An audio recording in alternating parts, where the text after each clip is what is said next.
everyone, Lilith here. Today we're playing Aelfric the Wounderous. So, it's a little BL game, so two guys are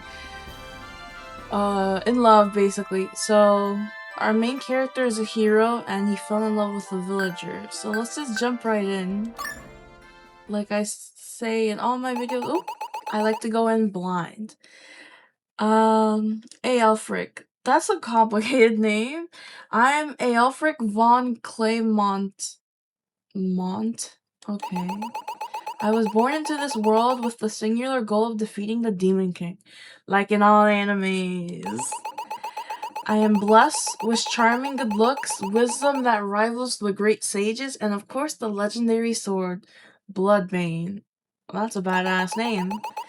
Nothing stands between me and my quest, for even I love myself the way I am. Or so I thought. Huh?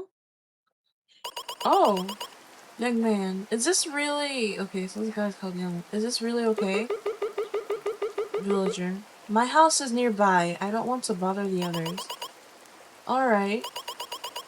Good grief, who knew the noble hero was such a lightweight? Unhandling. Release me this instant. I'm warning you, I'm...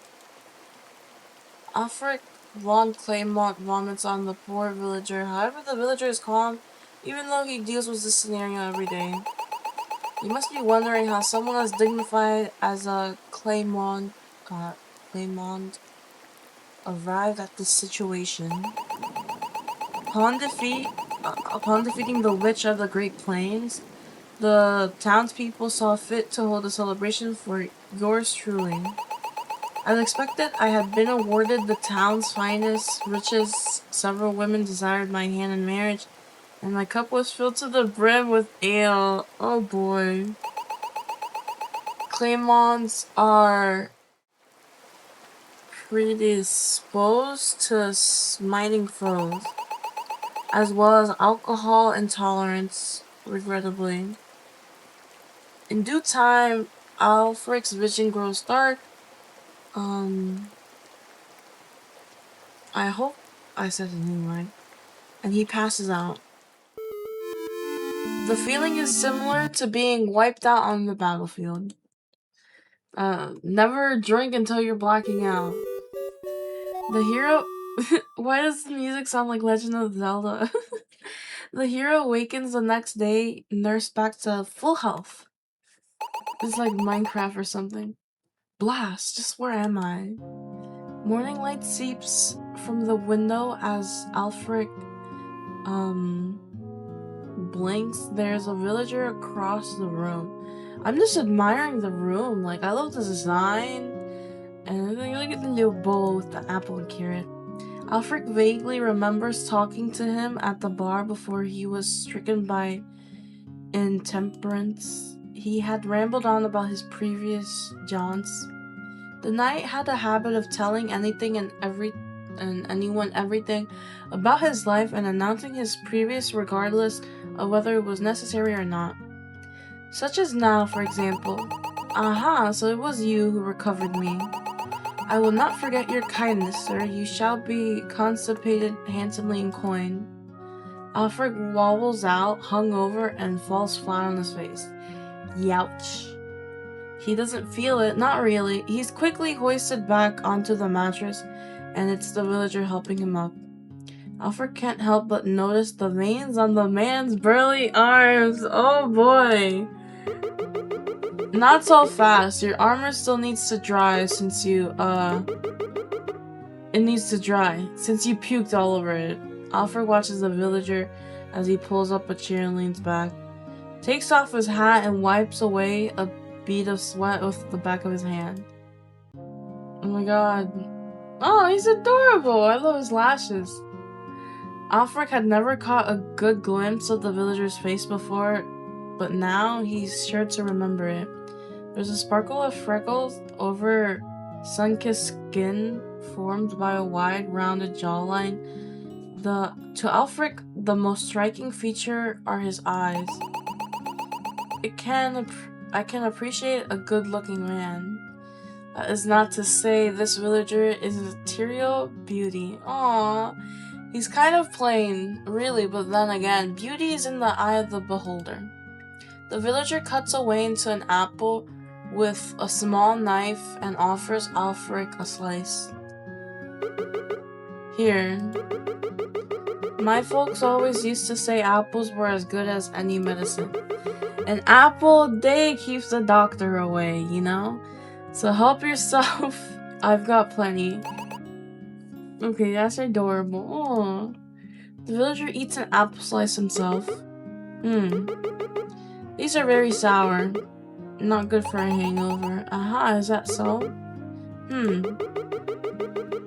The inn was far away and you didn't look too good. I hope this is alright. This is more than alright. What a noble man. But that is why I cannot bear to be in this situation. How humiliating to be seen in my weakest state. That is why I must Aelfric flees. He booked it. I love the facial expressions. After thanking the villager profusely and crashing into several chairs on the way out, Aelfric dons his armor and departs. His heart is palpitating in a way it has never before.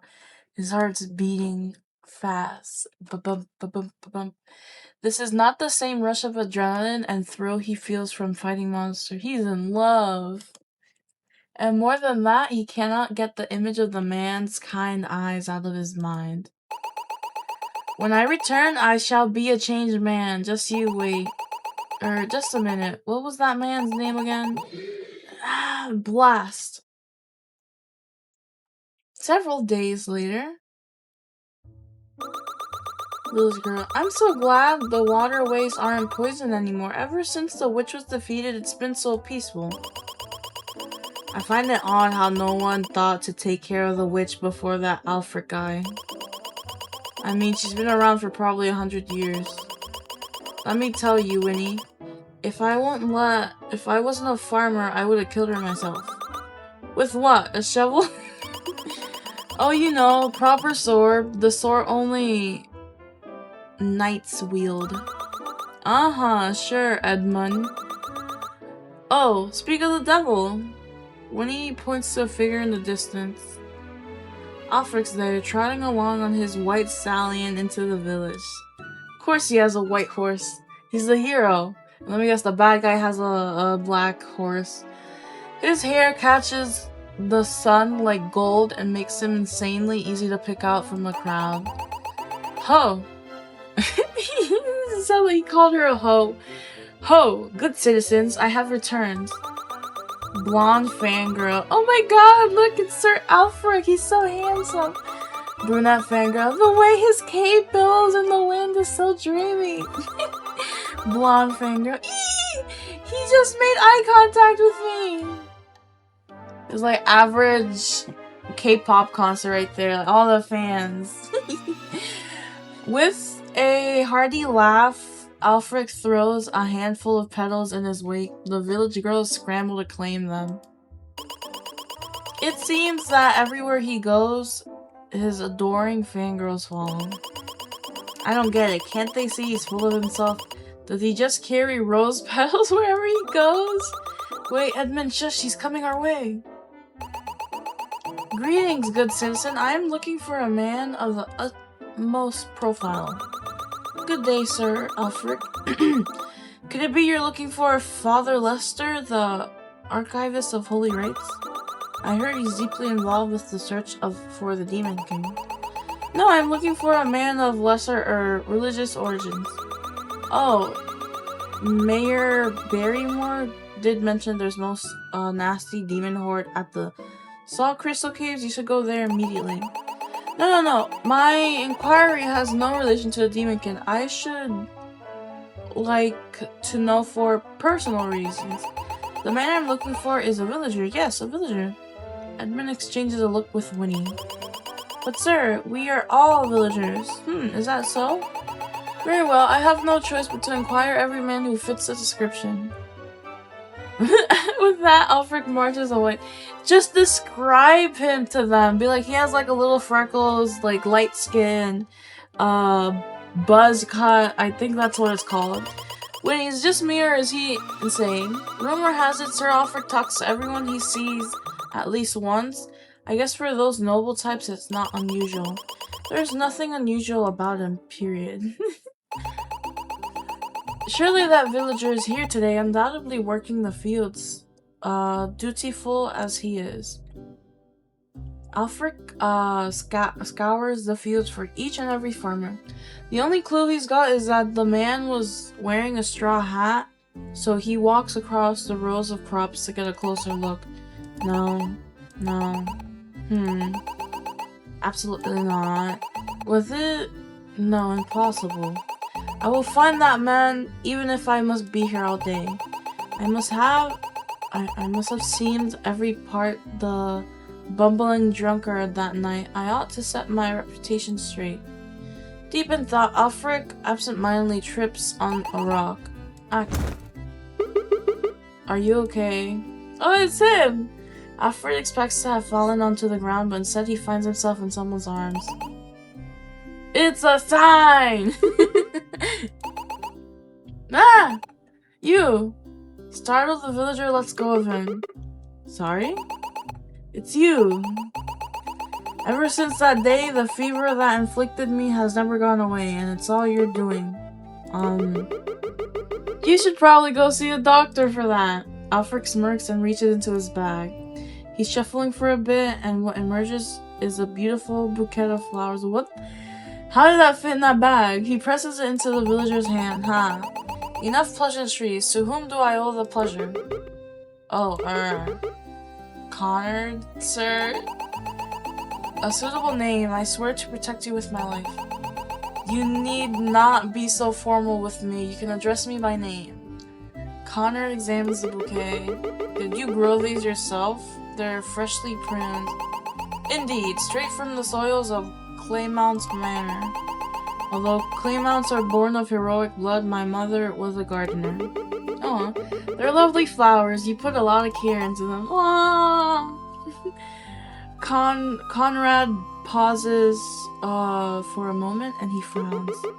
But I cannot take it. I'm sure it would be better if you gave it to someone else.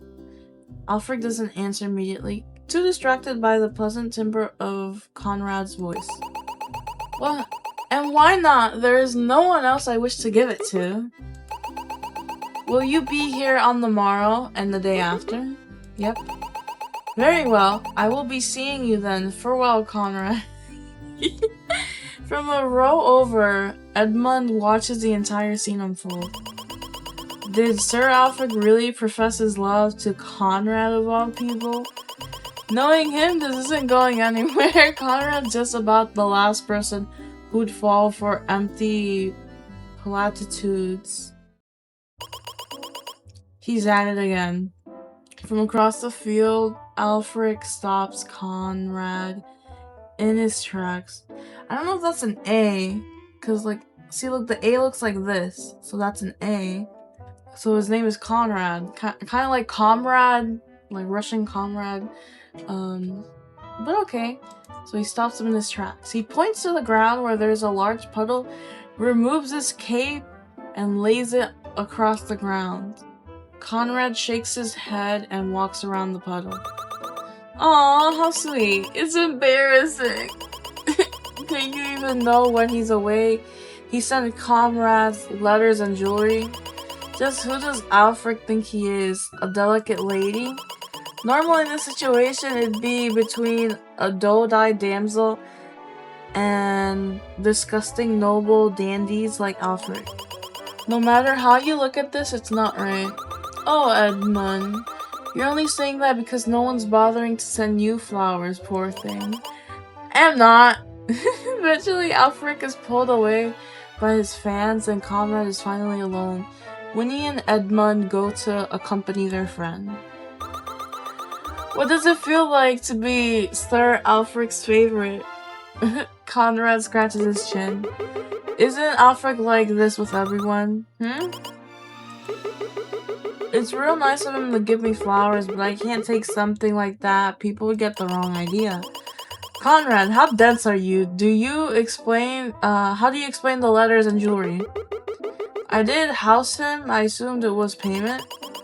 As much as I'd like to entertain that thought, it's so obvious that he's courting you, I'd just feel like an idiot. When Conrad doesn't reply or so much as react, Edmund relents. Well, maybe you're right. This could all be his idea of an elaborate joke. You two are so unromantic. I'm terrified to think how you'd approach someone you actually like. Exactly, Winnie. I feel the same. Conrad, Aelfric's putting his whole heart into this. You should give him an answer. No, absolutely not. Even as Conrad does indulge him, it's not like it'll go anywhere. I've never heard of a noble settling for a farmer. I have. Your trashy romance novels don't count. Winnie follows begrudgingly silent. I'm sure he means well, but I think he's got the wrong idea, that's all. After several days of fruitless courting, Aelfric returns once more to the village. This time, instead of his usual attire, he's adorned in more civilian clothes. The legendary sword, Blade Bane, remains at his side. Despite his humble appearance, it's still very obviously the noble hero Aelfric von Claymont. Aelfric, sir, what are you still doing here? Haven't you already, I don't know, eradicated all the intrusive slime population in this area? Oh ho! I have embarked on no mere quest. Your bulletin claims there is a shortage of farmhands. Huh? Is that right? As such, I have enlisted myself and I am anticipating Conrad's ilk shall guide me through the process. Oh boy. Conrad's ilk? Wait, that's gods now. Ah, are you perhaps jealous? No, why are you pestering him when he's already rejected you? I'm merely offering my assistance, nothing more. You would stop me from volunteering? That's not what this is about, and you know it. I must be on my way. Least I arrived late to the orientation. Edmund, was it? From now on, please consider me as part of the team. Not in a million years. Blonde fangirl. Eek! I can't believe Sir Aelfric himself is here. We'll be eating carrots that were like planted with his hands. Oh ho, good citizens, rejoice, as I have brought gifts from evergreen plasters.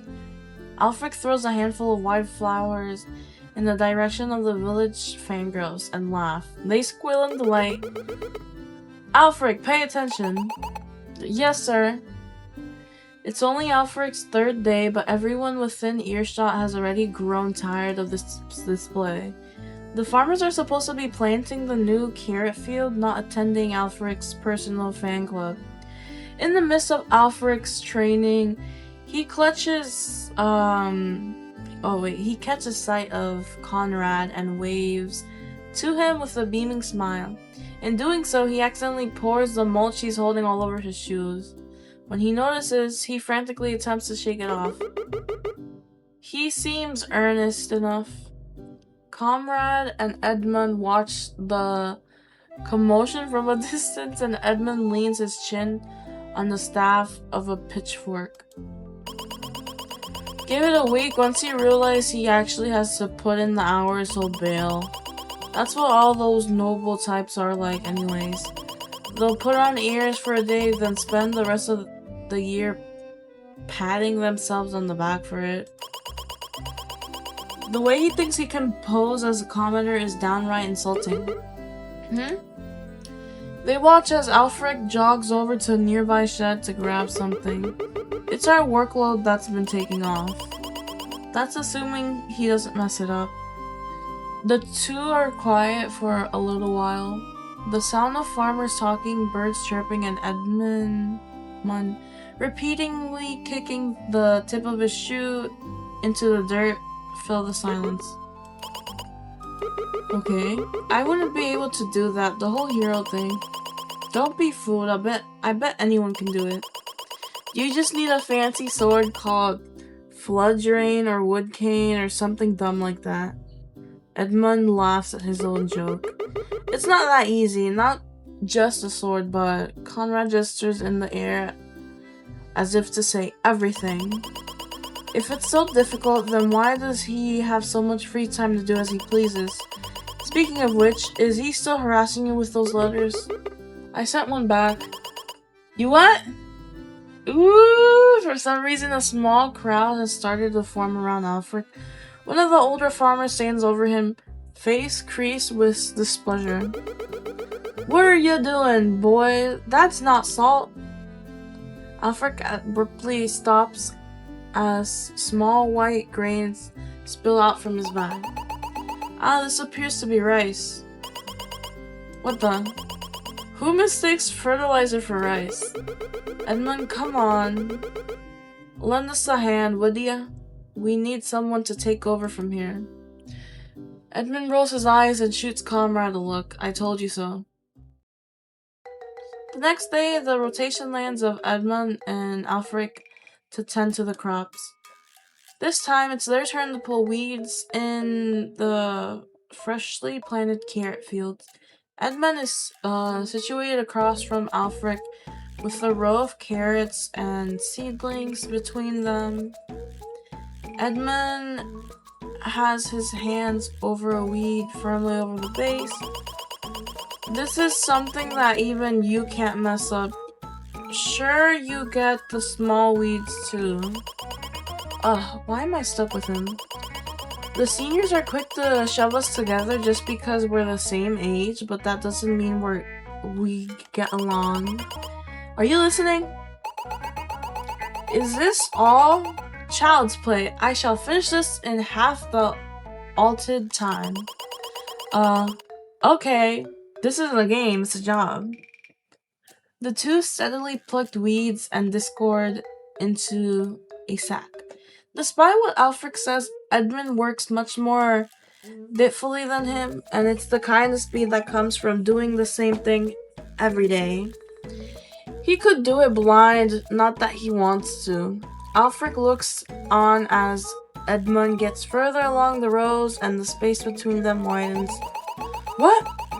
He barely looks as though he's broken a sweat. At this rate, I will be nothing but a burden to the farmers. Edmund is minding his own business when suddenly Aelfric approaches him, pulling the weeds at a rapid pace. He's plucking them so violently that the soil gets upted. What? Aelfric, this isn't some kind of race. Slow down, you're messing up the whole thing. Nonsense! I am nearly upon the next row. No, do not get to the next row. Edmund tackles Aelfric and they roll over the seedlings. So violent. Is this what it comes down to? You are jealous of me. You're not listening. Edmund has to physically haul Aelfric away from the fields to prevent further destruction. When the other farmers see this, Edmund is fuming and drags Aelfric along by the ear. Aelfric is ushered off to the next task, but Edmund retires with a glass of water. How did it go? He's not fit for this kind of work. He's utterly harebrained. I don't know what's going on in that mind of his, but if he keeps this up, I'll throw him out myself. That bad? Why don't you take a look at the crime scene yourself? I don't have the patience for this. He may be some grand hero, but he's still a noble. And a stupid one at that. He doesn't belong here. In some ways, Edmund is right. For the first week, Aelfric struggles to keep pace with the rest of the farmers, and some of them are angry that he's distracting the villager girls from work. Aelfric had some hopes of redeeming himself, but it's not even a day into the preparation of the new carrot fields when misfortune strikes. Oh, blast. Aelfric's wooden rake suddenly snaps at the point where the rake attaches to a handle. Oh! That was the rake Conrad lent me. How are things going? Oh. Ah, Conrad, this is not what it seems. I will have this equipment replaced forthwith. It's alright, relax. Kneels down to get a better look at the rake.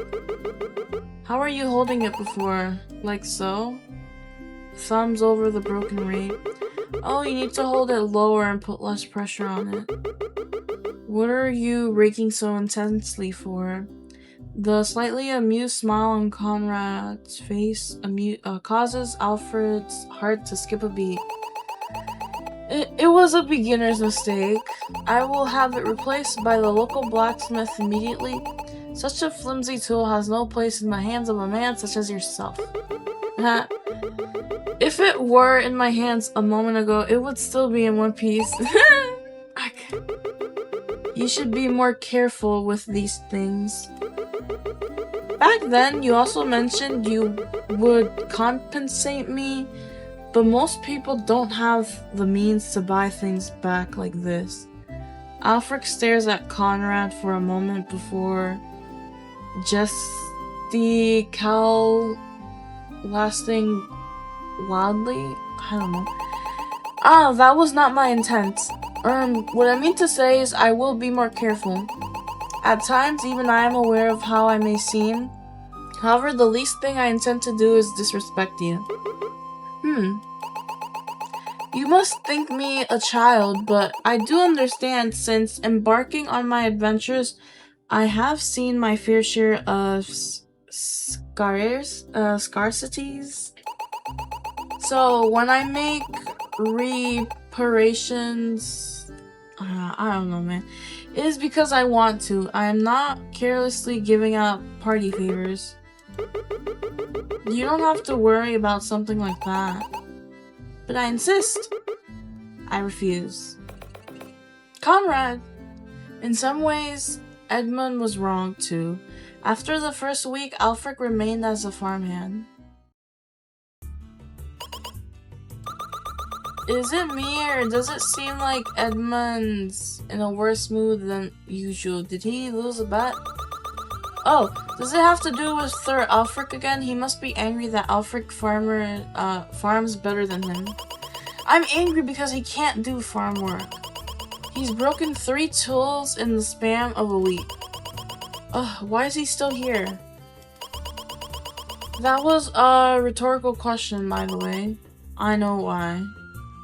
Winnie's eyes dart to Conrad and then back to Edmund. The shorter man gets up and makes for his things. Hold on, you're leaving already? I have an early morning and you have Conrad. But it's not the same without the 3 of us. Winnie's pouting, but Edmund leaves without a hint of remorse. After working in the fields, Conrad and Edmund visit Winnie during her shift. The trio often talks late into the night about recent gossip or news while Winnie sneaks them some free ale. They walk her home safe and Winnie's boyfriend Peter sleeps easily. Conrad, did I tell you about that time I visited Peter at Hatchard Till? Conrad has heard the story hundreds of times, but he nods his head for her to continue. I made the day trip last weekend, and the first thing he does is to surprise me with gifts. There were so many I couldn't carry it all. Isn't he the sweetest? Although part of me wishes he sent more romantic things like flour. You should have seen my reaction when I saw the axe. Like, what am I supposed to do with that?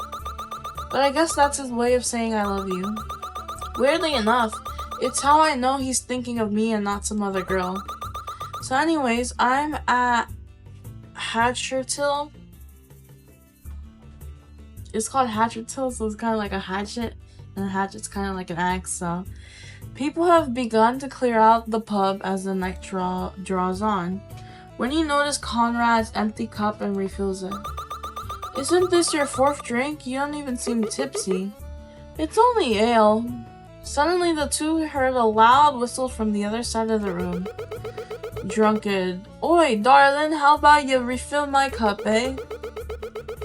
Hey, that's not the only thing I want to see. Oh, sorry, Conrad, one moment. When he walks over to the drunkard with a pitcher. This is the last one, okay? On second thought, maybe it seems I send you home. Can you even stand? Suddenly grabs Winnie by the wrist. Oh my god. Oh, unhand her, you drunken jerk. Come on, sweetheart, not so soon. I can keep you company after closing. Ew. Ew. Seeing the scene, Conrad grabs Winnie by the shoulders and pulls her away from the drunkard. He pulls her close to him and creates some distance between her and the drunkard. Conrad! She's with me, don't put your hands on her. Eep! The drunkard immediately moves away and stumbles out of his seat. My bad, didn't know she was a taken bird, sir. Let's get out of here. After closing up shop, Conrad walks Winnie back home. He doesn't leave until she sets foot on her doorstep. Thanks for walking me back again, Conrad. I'm sorry you had to see that. He sure was a class act, wasn't he? There's nothing to be sorry for. I'm glad you're okay.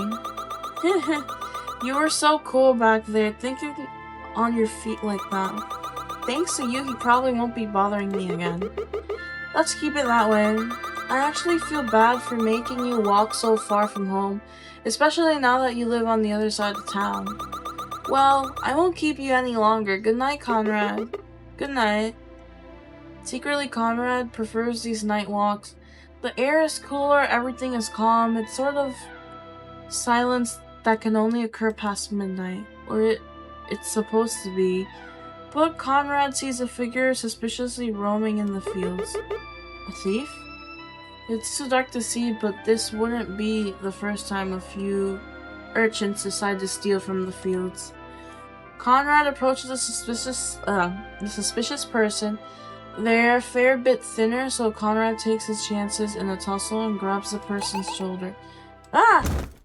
In the span of a millisecond, Conrad flipped on his side with a loud thud.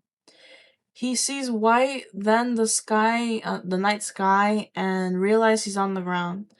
For a moment, he thinks maybe lightning struck him. By the stars! Conrad, you gave me a fright there. Aelfric? Blast, you're hurt, aren't you? My deepest apologies. Aelfric extends a hand and pulls Conrad up. You're a lot stronger than you look. Do you mean to say I look weak? I am the strongest there is. No, it's just the first time I've ever been thrown around like that. Why are you here? Ahem, I merely wanted to check on the crops. Seeing everyone working so diligently, it's clear I need to hone my own skill. Have a look. I was taking note which crops were in each field and the preparation required for them. That's a lot. Isn't it late for you as well? I have a friend who works late. I walk her home. As expected of a kindly, noble man. Now that I think about it, I also walked you back one time. Did you know? You don't remember? No. But you woke up in my house. The adventuring life involves waking up in strangers' houses far more than you could possibly imagine. I can only pray that nothing deplorable occurred. Yeah. At the tavern, you were drunk pretty badly. You told me about your adventure, recited your poems, then you did it backwards, balanced spoons on your face. You said you do a handstand and land on the ground for 10 minutes without moving. That's when I decided you need to leave. I have no recollection of this. To think that Conrad was looking out for me so attentively. I could have sworn you only had a few drinks, so when you started vomiting, I was real worried. I cannot perish sooner. Conrad, how do you not resent me? I've seen nary a grimace past your gentle visage. Most people would frown or scowl, even if they try their very hardest not to. Conrad shakes his head. Everyone gets out of sorts when alcohol's involved.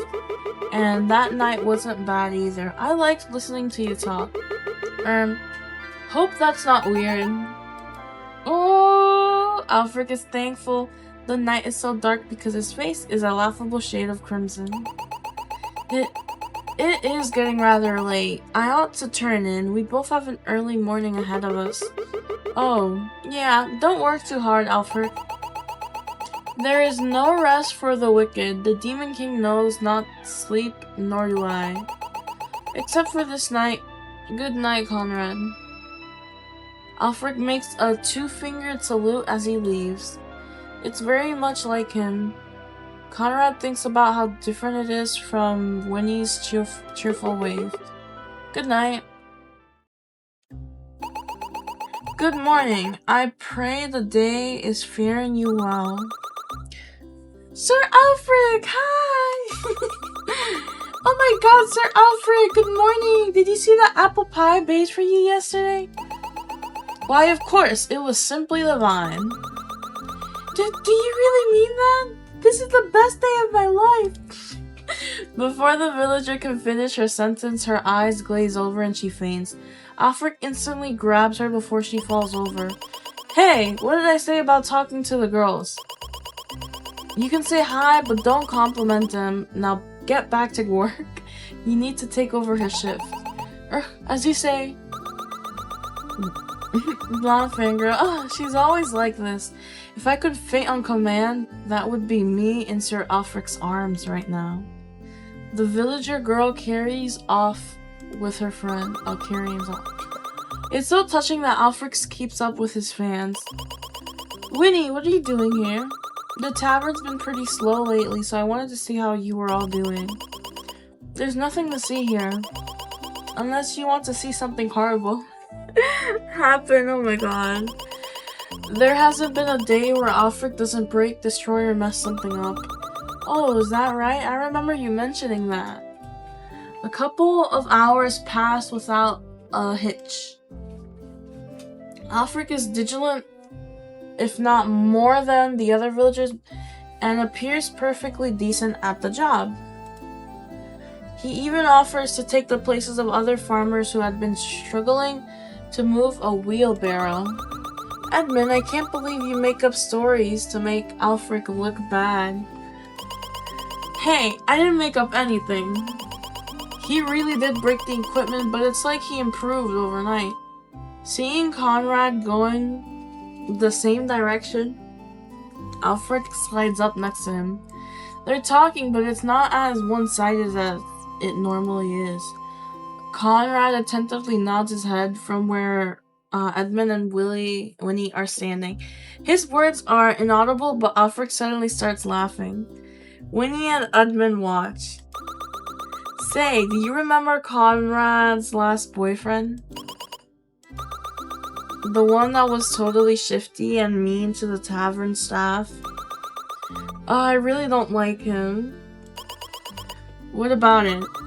Well, I was thinking if Conrad and Aelfric got together, it could actually work. Edmund scoffs. No way. This looks the same to me. Conrad can't say no, and then he gets walked all over. But Aelfric's not manipulative. He's literally destined to save the world. That's exactly the problem. Noble hero Aelfric falls in love with Conrad, and then what? Nothing, because he's a noble, and Conrad's a man. That means there's no one who can inherit Bloodbane, no one to fight the Demon King. Do you think people would just accept that? It would be doomed from the start, and I don't want him to, come to that realization. Doomed, yowie. Oh boy. Assuming he even likes him. Oh, Edmund. What?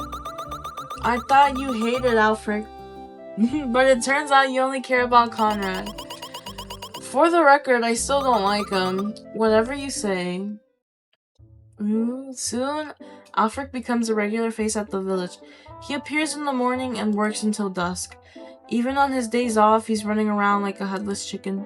delivering packages between the people, buying and selling items, killing monsters at the behest of the village people. It's a wonder why he hasn't carried on with his grand adventure, but his presence isn't unwelcome. Oh my god, look at the horsies! That one looks kind of creepy though. Aelfric walks all over to the stable to retrieve his white stallion for yet another fetch quest, but he hears an odd noise coming from the stables. It sounds like one of the horses is bucking from inside its pen. There's a farmer hunched by the stable door. When he stands up, Aelfric realizes it's none other than Conrad.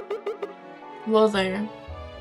Conrad enters the stall and removes a grasshopper from the enclosure. The horse immediately relaxes, and Conrad gives her a good pat. What's happening? She's just spooked by bugs is all. Bit of a hassle. But they all have their quirks. Is that so? Conrad nods. A horse scared of a grasshopper. How interesting. Dorothy's... I don't know how to say that name. Scared of water, and Sarah will jump at the sight of a certain chicken from the coop. He points to the horses like a father, discerning his children from a crowd. Then there's Nutmeg. She hates Edmund. Horses are curious creatures, they are. My father has imparted me his finest white stallion at the start of my journey, and even still he has the cheek to eat my hair, entirely on purpose. Aelfric's horse snorts from the other side of the stable. Ye gods, he can hear us. Conrad chuckles to himself. If we trade horses, yours wouldn't have much hair to chew on. A fine suggestion. Perhaps then I could find some reprieve. There's a brief moment of silence as the two peer out onto the plains from the stables. Shall I take you on that offer? What offer? To trade horses, of course. It's alright, I wasn't being serious. Well, I am being entirely serious. I have a package to deliver at the next town over. I would be delighted to have you join me.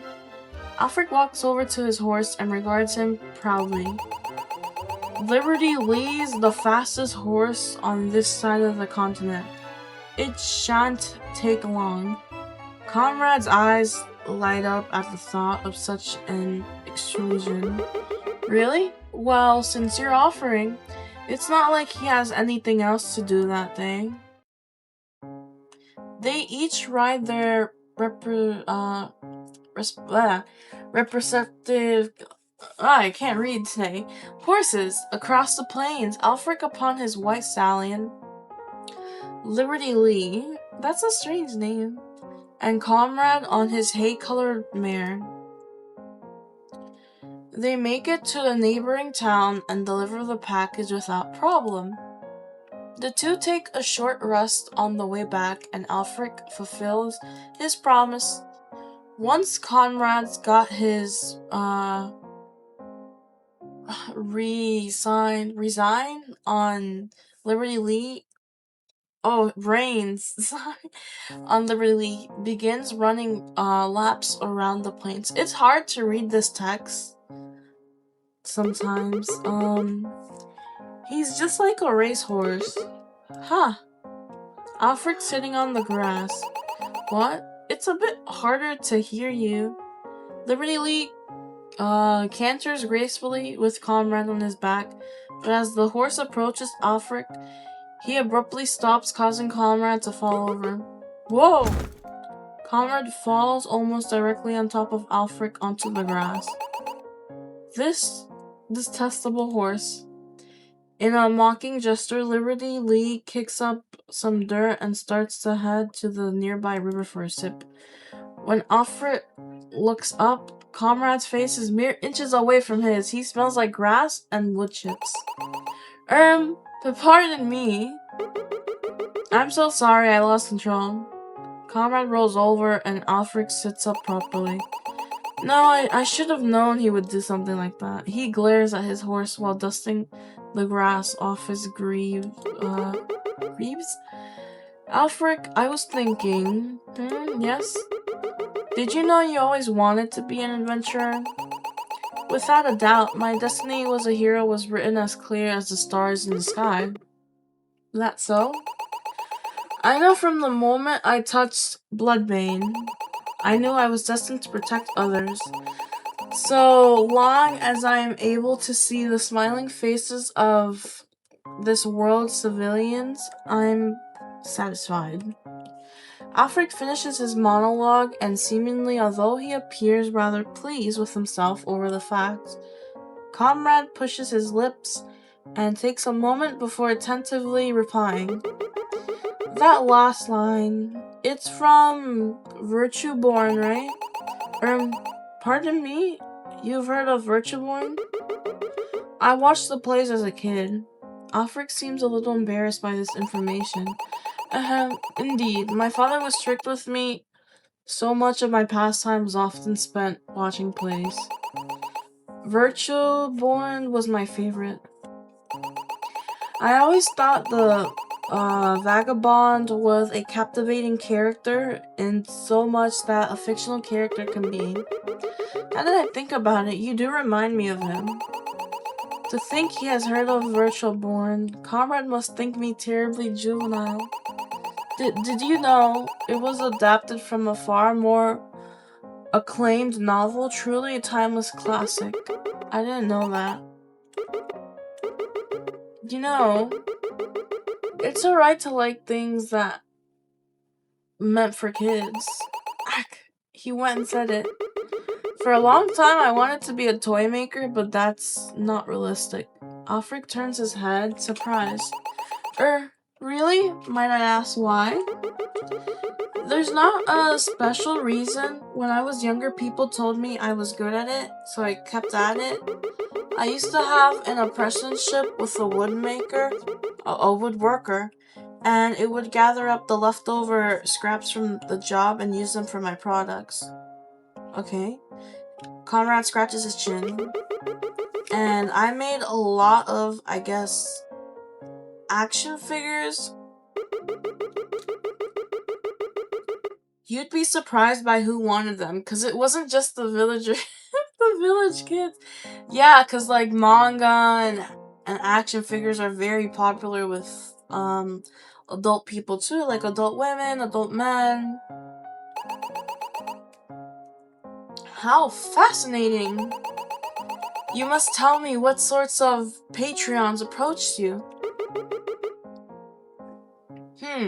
Let me think. There was a pregnant woman who wanted a toy for her unborn child. That stood out to me. Oh, and Edmund. At the time, I didn't know him real well. Edmund? The prickly fellow? Somehow, this is hard to imagine. It's true, he was happy to have something. You can't tell just by looking at him, but his parents don't have much of anything, and he used to get teased for that. Is that so? Toys. They're a luxury. As much as I like the work, I guess I liked seeing people smile too. I see, your humble upbringing belies a noble heart. How lovely it is that even your spirit matches your fair countenance. I'm not entirely sure what you just said just now, but thanks, I think. What I meant to say is, well, the way you act is similar to how your face is. Never mind. Comrade chuckles. You're very funny, Aelfric. Yes, well... This dream of yours, when will it become a reality so that I might commission a figure from you one day? Aelfric? That day's not gonna come. Aelfric frowns, crestfallen. Conrad shrugs. Even as a kid, I knew being a toy maker wasn't something I could do. I can't say it puts bread on the table. I see. It's a great shame. It is what it is. ... Comrade, do you think we are all bounded by our destinies? destinies? I'm not too sure what I'm destined for much. Unless you're trying to get at something else. I suppose not, although sometimes I can't help but feel there is a certain unchangeable truths in our lives. As in, you want to do something else instead? No, I wouldn't dare to think of it. My duty as a noble and a hero precedes all else. Fortunately, as it were, I am rather suited to vanquishing foes. If nothing else, I mean it sincerely when I say the sight of everyone's smiling faces is enough for me. That includes yours. Aelfric, punctuates his words with a hearty laugh. Ha ha ha. Conrad looks away and rubs the back of his neck. Oh, I never realized I never said it, but thank you for inviting me. You're always doing these things when you don't have to. He looks back. I appreciate it. At a loss for words, Aelfric can only nod his head. The sun's going down. We better head back. It's been a few days since Conrad and Aelfric's excursion. He's sitting down on some crates near the entrance of his barn and sifting through some of the more recent letters that Aelfric sent him. Hey Conrad, what you got there? Ooh, I recognize that writing. That's from Sir Aelfric, isn't it? She points to the perfect cursive writing on the paper. Conrad folds the letter into his lap and looks up to see Winnie and Edmund. Oh, yes. Can I see what's he written? Conrad seems a bit apprehensive, but Edmund snatches the letter from out of his hand. It's probably nothing. I bet Aelfric uses the same cheesy lines for everyone he falls for. I mean, just look at this. Edmund clears his throat and summons an exaggerated posh voice. Thorns would have turned to rose if I loved them as much as I loved you. Should I choose between the sun or your rivered smile, I would choose to live in the darkness. Aw, that is so sweet. No one in their right mind would actually fall for this. Right, Conrad? Conrad? Turn to the Conrad who is trying to hide his face under his straw hat. Wait, are you actually getting embarrassed? Conrad wordlessly takes the letter back and folds it away. Don't take my things. Sorry, I didn't think it would be such a big deal. Aelfric comes here so frequently, what's even the point of writing letters? Haven't you ever had a pen pal? Sometimes it's nice having something handwritten. No, I haven't, and I wouldn't particularly appreciate being constantly hit on. Poor lonely Edmund. Boo-hoo. Yeah, because, Winnie is already with someone called Peter, and Conrad, he's getting flirted with the main character. Edmund is alone. Okay, now you're just being immature. While the two of them are talking, Conrad quietly slips away from the scene. He'd have to remind himself not to carry something so private within arm's length of either Edmund or Winnie. The truth is, Conrad had been meaning to write back sooner, but he ran out of ink. Given this is one of his few days off, he resolves to go to the general store. When he gets there, it's not crowded, and he finds himself looking at the new stock of woodworking tools aside from the ink. As he persuading, he hears two middle-aged women talking. It's unbelievable that Aelfric has yet to be wed. A man like him single, it's too good to be true. Conrad's ears perk up at the mention of Aelfric's name. Have you heard? People are saying that the reason why he's been at our village is because he's fallen in love with someone here. Get out! Wasn't he arranged to marry Princess Elosia? The marriage was called off. I suppose there was some kind of dispute between them. Oh, but they were so perfect together. The whole thing is already scandalous, but if he comes out the other end marrying a peasant girl, Why, I like to see their faces. I don't think he would ever be welcomed back to high society. He would be a class traitor. The villagers laugh. Conrad fumbles with the ink pot he's holding. Oh, he would be more than a class traitor. I've heard of some noble family disowning their children for that.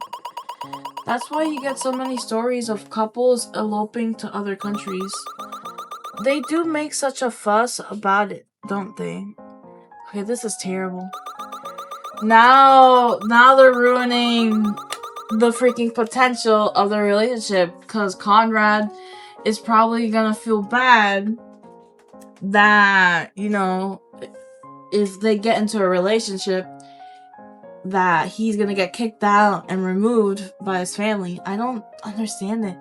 As long as he can produce an heir with Claymont blood, it shouldn't matter who he falls in love with. That's right. They're hoarding all the good-looking men from us commoners. More laughing. I wonder whose the lucky lady is. It's a man. Conrad looks at the ink pot and reluctantly places it back on the shelf. Excuse me. Oh my, sorry, we weren't in your way, were we? It's fine. Conrad slicks out of the general store without buying anything or hearing the rest of the gossip. He walks back home. I'll be darned, you're pulling your weight, son. It's only thanks to your assistance. Ever since the crops get harvested, no sir. You will soon. The carrots are ready and we're gonna need an extra set of hands. Why, of course. In the middle of the conversation, Aelfric's eyes trail off to a familiar figure behind the villager. Ah, if you'll excuse me. Conrad, greetings. Do you have a moment? Seeing Aelfric in the distance, Conrad almost immediately turns himself around and heads towards the nearest building. I suppose he's busy.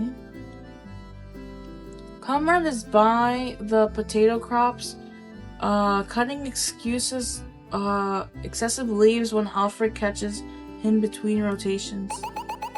Conrad, it's not too late to partake in the harvest. Conrad gently waves his hand.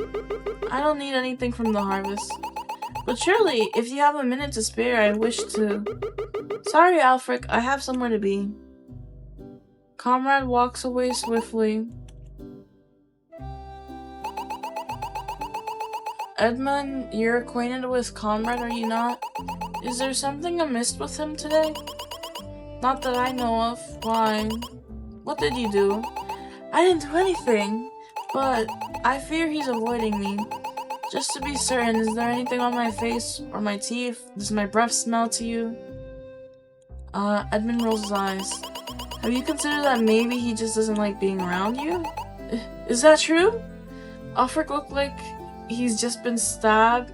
It's a bit much, even for Edmund, he sighs. How am I supposed to know? He doesn't say anything about you, but sometimes you have to read between the lines. Read between the lines? Aelfric wonders if this is one of those moments where he said something wrong and no one corrected him. Did he do anything that could have upset him somehow? Maybe eat meat in front of him? He's a vegetarian. Something that may upset him, like tipping poorly, eating his food, committing a crime. I would never tip poorly. Edmund raises an eyebrow. It is the very opposite. I was beginning to think we had a sort of connection, so I do not understand. Okay, look. How about you just ask him? He's pretty straightforward guy, so it shouldn't be hard. That is easier said than done. He flees every time I approach. When Edmund doesn't immediately respond, Aelfric thinks he's given up, but instead, his next words are careful. Right before he leaves the field, he always stays behind to tend to the horses. I'm sure he wouldn't abandon the task. You can probably find him at the stables. Aelfric's eyes lights up. I see, you have my thanks. Are we gonna get doomed? Yowie? Don't mind it. I mean that, by the way. Do not tell Conrad I told you that. Aelfric is a little confused, but he nods his head. I will not speak a word. Good.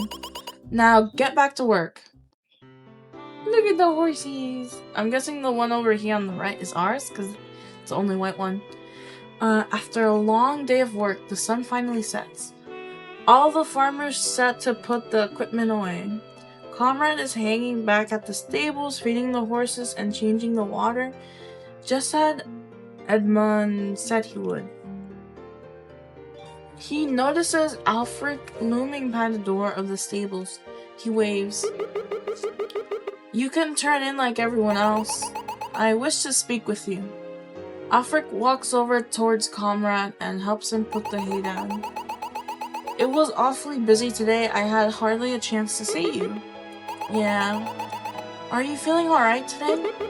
"Fine." Conrad gets up to grab something at the other side of the stable. Aelfric follows behind him. "I meant to give you something earlier. I told you I didn't need anything from the harvest. I'm certain you'll like it." Aelfric. Despite Comrade's protests, Aelfric runs outside of the stable. He returns a moment later with a rake in hand. It's the one Comrade lent him, but he's reattached the 2 broken points. "I am not a blacksmith by any means, so I understand if this is not of any use to you." Seeing the rake, Comrade finally looks at Aelfric eye to eye. He looks between him and the rake.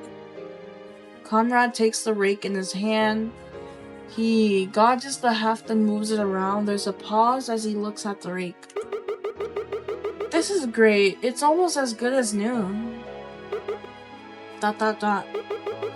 "You know, you're a great person, Aelfric, but that's not why you need to stop doing this."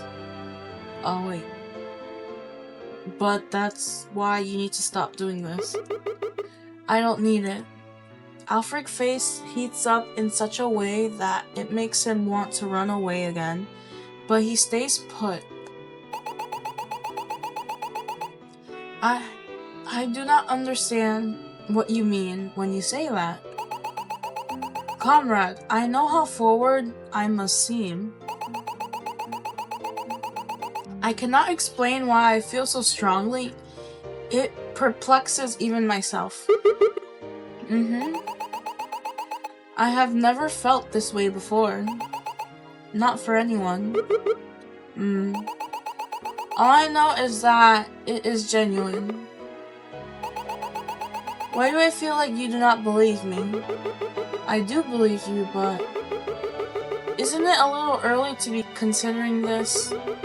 As it stands, I don't know you not well. I'm sure your family wouldn't be happy either. Bloodbane is a family heirloom, so this wouldn't..." Aelfric bristles at the statement. "Why must we talk about third parties regarding something as unrequesting as love? Do I not make myself clear? Tell me now, if this pursuit is unrequited, then I will drop everything and leave.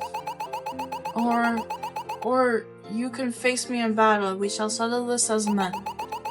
A swift punch to the face may be a softer blow than words." "Look at you, saying nonsense again. Aelfric, I won't send you away, but I don't have an answer for you at the moment." His face softens. "I'm sorry." Conrad expects Aelfric to say more, but the look on his face is resigned. "Very well. I understand." The next day. Oh my god. For once it seems quiet has settled throughout the village. Or has it always been quiet? It's a rare day off for the villagers, as most of them head home for an early dinner. Conrad finds himself in his usual arrangement at the tavern, which, with how frequently he stops by, one might confuse him for an alcoholic. Edmund's sitting nearby and Winnie's behind the counter making drinks. He said he was leaving today.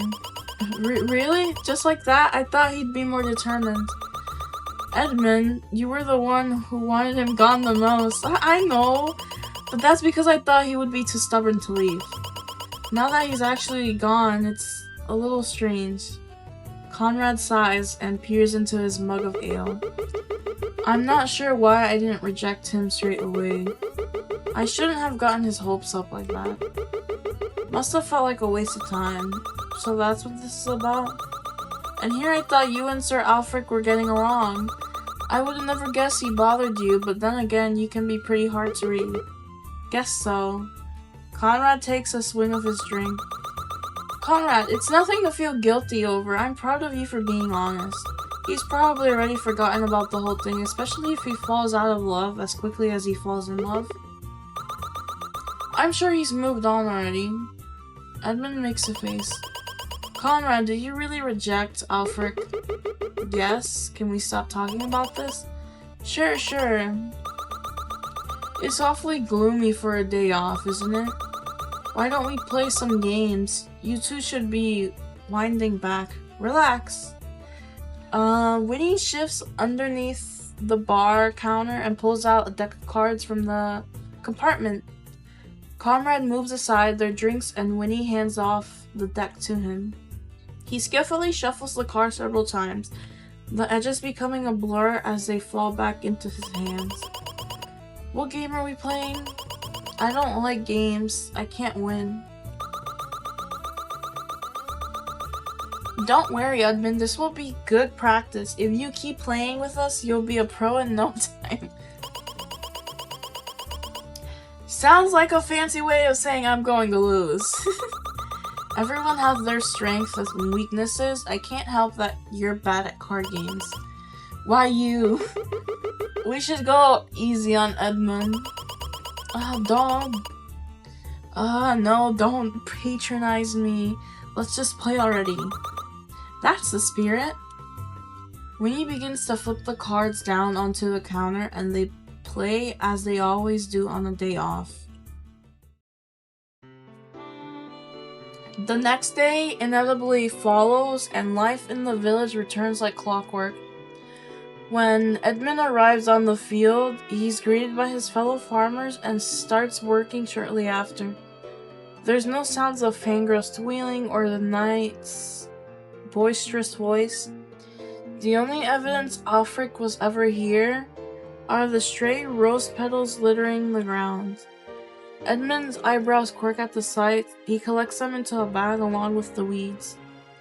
By midday, Edmund finished tending to his row of crops and makes his way to the tool shed. He spots Conrad along the way and is about to ramble off when Conrad stops the shorter man and hands him a rake. Here. Hey, it's not broken. Did you do this? Aelfric did before he left. He stopped by and returned it to me. Did he? I was about to be angry with you for lending it to him in the first place. I would have expected quality like this to be your work. It was awful nice of him to go through the trouble. I'll be the first to say it, alright? Aelfric's not that bad. I admit I misjudged him at first, but he carried his weight. After seeing how many times he messed up, I'm surprised he still arrived every morning. Yeah, he's great. I'm just glad he had the common sense to back off once you rejected him. You did reject him, right? I didn't give him an answer. What is that supposed to mean? I wanted to be honest, but... Conrad tilts his head low. He's not looking Edmund in the eye. Between two men, especially someone like Aelfric, it wouldn't work out. I didn't want others to hate him, and I'd only be in his way. So this is for the best. I was thinking something was off about you lately. You know, you can talk to Winnie and I about anything, right? You don't have to beat around the bush or act like nothing's wrong. We would have helped you. But if you believe this is the right choice, well, I'm not stopping you. Conrad brings a hand to his temple. I don't know if this is the right choice. There's nothing to be done about it now. I said what I said because he could do better than someone like me. That's not true. You said it yourself, nobles don't settle for commoners. The sooner he realizes that, the better. I did say that, but that's because I thought you didn't. I mean, this isn't about Aelfric, it's about you. You're clearly still hung up about this. He can't have gone far, can he? Maybe he's still doing quests around the area. You should talk to him before you regret it. What are you trying to say, Edmund? What's done is done. I'm not the one bringing it up here. I'm only bringing this up because you look miserable. You could have at least told him the truth. I think even someone like Aelfric deserves that much. Comrade sighs. This conversation is over. What are you going to do? Nothing instead? Yes. Come on, you can't possibly be happy with this. I am. Leave me alone. You are so stubborn. Fine, if that's what you think, then just get it over with. If you've made up your decision, then you'd have followed through with it.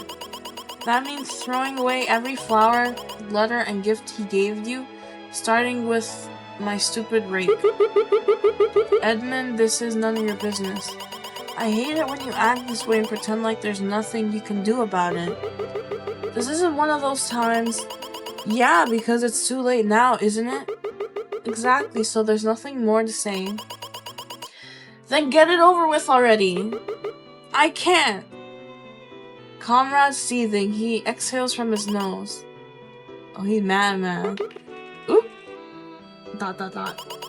I'm sorry.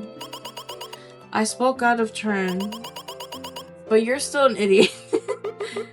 I don't care. That's the worst part. I'm leaving. Don't bother talking to me unless it's important. Oh, well, now you lost a friend. Before Edmund can respond, Comrade walks back to the field. Edmund's left, staring dumbfounded at Comrade's receding figure, and then at the rake in his hands. Edmund's face scrunches up, and he throws the rake to the ground. Ah! Stupid Comrade, you're insufferable. Fine, be that way. You can be sad for the rest of your life for all I care. Edmund angrily stomps back to the field and makes a point to go in the direction opposite of Conrad. He's so caught up in his feelings, it takes him a moment to notice something's off. The fields are strangely empty. Upon closer inspection, there's equipment littered here and there though everyone had dropped their things and left. Edmund wanders closer to investigate, but something rustles amongst the crops. It takes only a glimpse of a translucent blue to realize there is a slime roaming the field. Edmund takes a few steps backwards before breaking into a run the way he came. A million thoughts ran through his mind, but he focused on one. Where did Conrad go? Edmund retraces his steps and heads back to the tool shed. It seems Conrad was thinking the same thing because the two of them met eyes not far from the shed. What the hell's going on? Edmund? Thank God you're still here. Did you see what happened? I don't know, but we need to head back to town. I think that's where everyone went.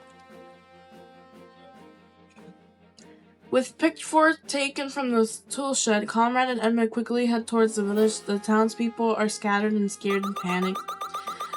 Monster attack! First it's our livestock and then it'll be our children. Please, gods, have mercy. Conrad, Edmund, oh, it's horrible, isn't it? The two turn towards Winnie as she jogs up to meet them. What's horrible are these people acting like they've never seen a slime before. Why are they targeting the village anyway? I thought the witch had been dealt with. You don't think it has anything to do with the Demon King, does it? Oh, if only Sir Aelfric were here. Edmund rolls his eyes. We don't even know where he is at this point. It might be faster if we fight the slimes ourselves. Edmund brandishes his pitchfork to emphasize his point. Edmund, what if you get hurt? I mean, this is the nicest way possible, but you aren't exactly tough. I know that. I don't have experience of fighting monsters, but I'm tired of watching our village get razed. If we all work together, we might have a fighting chance. That is true, but it's slime, so you would need something for that. I don't know, like, I don't know how the slimes are in this world. Well, if you insist on fighting, just know at the first sign of danger, it's okay to flee. Hopefully it won't have to come to that. Comrade, watch over Edmund for me, will you? I'll make sure nothing bad happens. Edmund takes this as his cue to leave and marches on with Comrade trailing behind him. Ooh. Please, please, no! I have a wife and children! Oh my god, it looks so goofy! The slime jiggles menacingly. Take that! Edmund stabs the slime with his pitchfork, and the monster appears too taken aback. Comrade attacks the slime and finishes the job. Oh, they see the villagers cowering in fear and help them up. So thank you, how can I repay you? Find a weapon and help us in our cause. A weapon? But I don't know how to fight.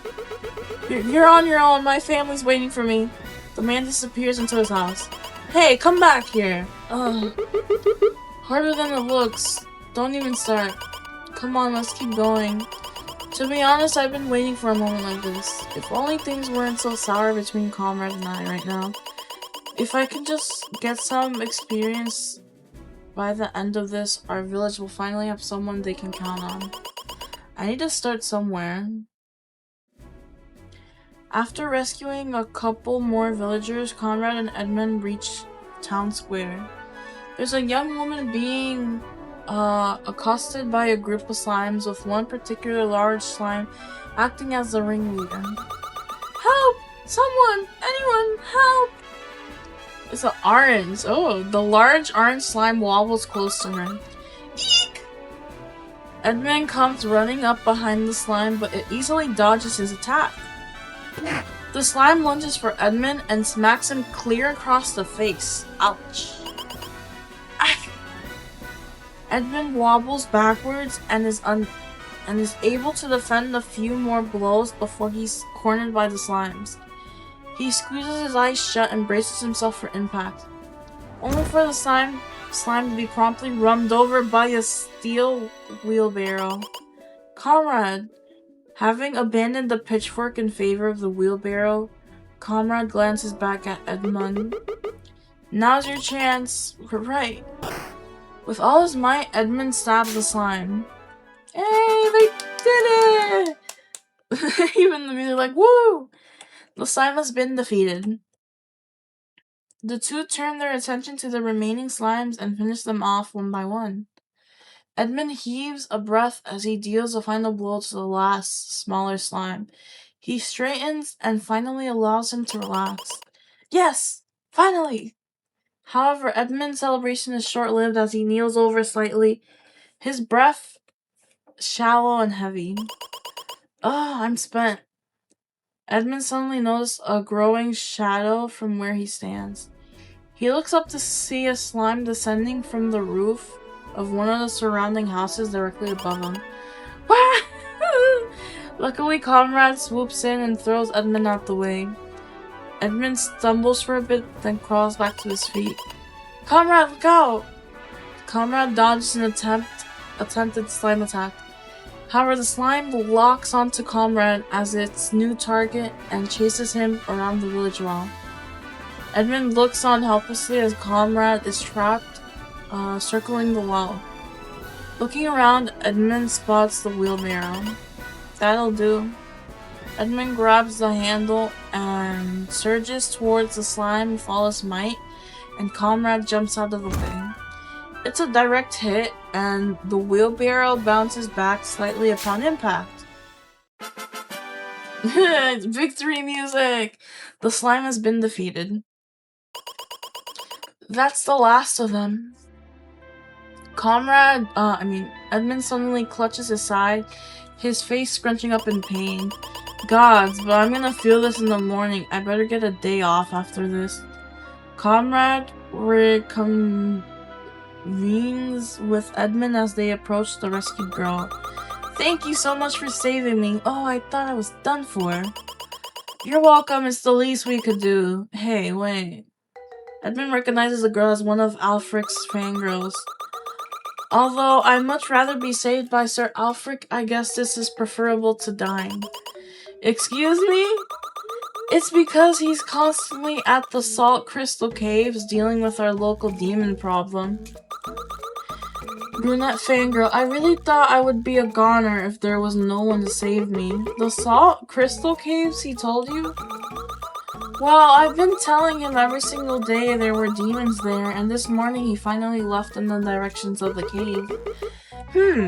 That's good to know. In any case, the village should be safe now. It should be helpful if you let everyone know. Edmund clears his throat. And tell them it was Edmund and Conrad who did it, and that a raise would be a proper reward for our services. Of course! I'll be sure to put in a good word for the both of you. Goodbye now. Conrad turns to Edmund. You did pretty well back there. You didn't do too bad yourself. Imagine the look on Winnie's face when I tell her I killed a slime. Congrats, Edmund. Aside from the mild property damage, the slimes didn't prove to be much of a threat.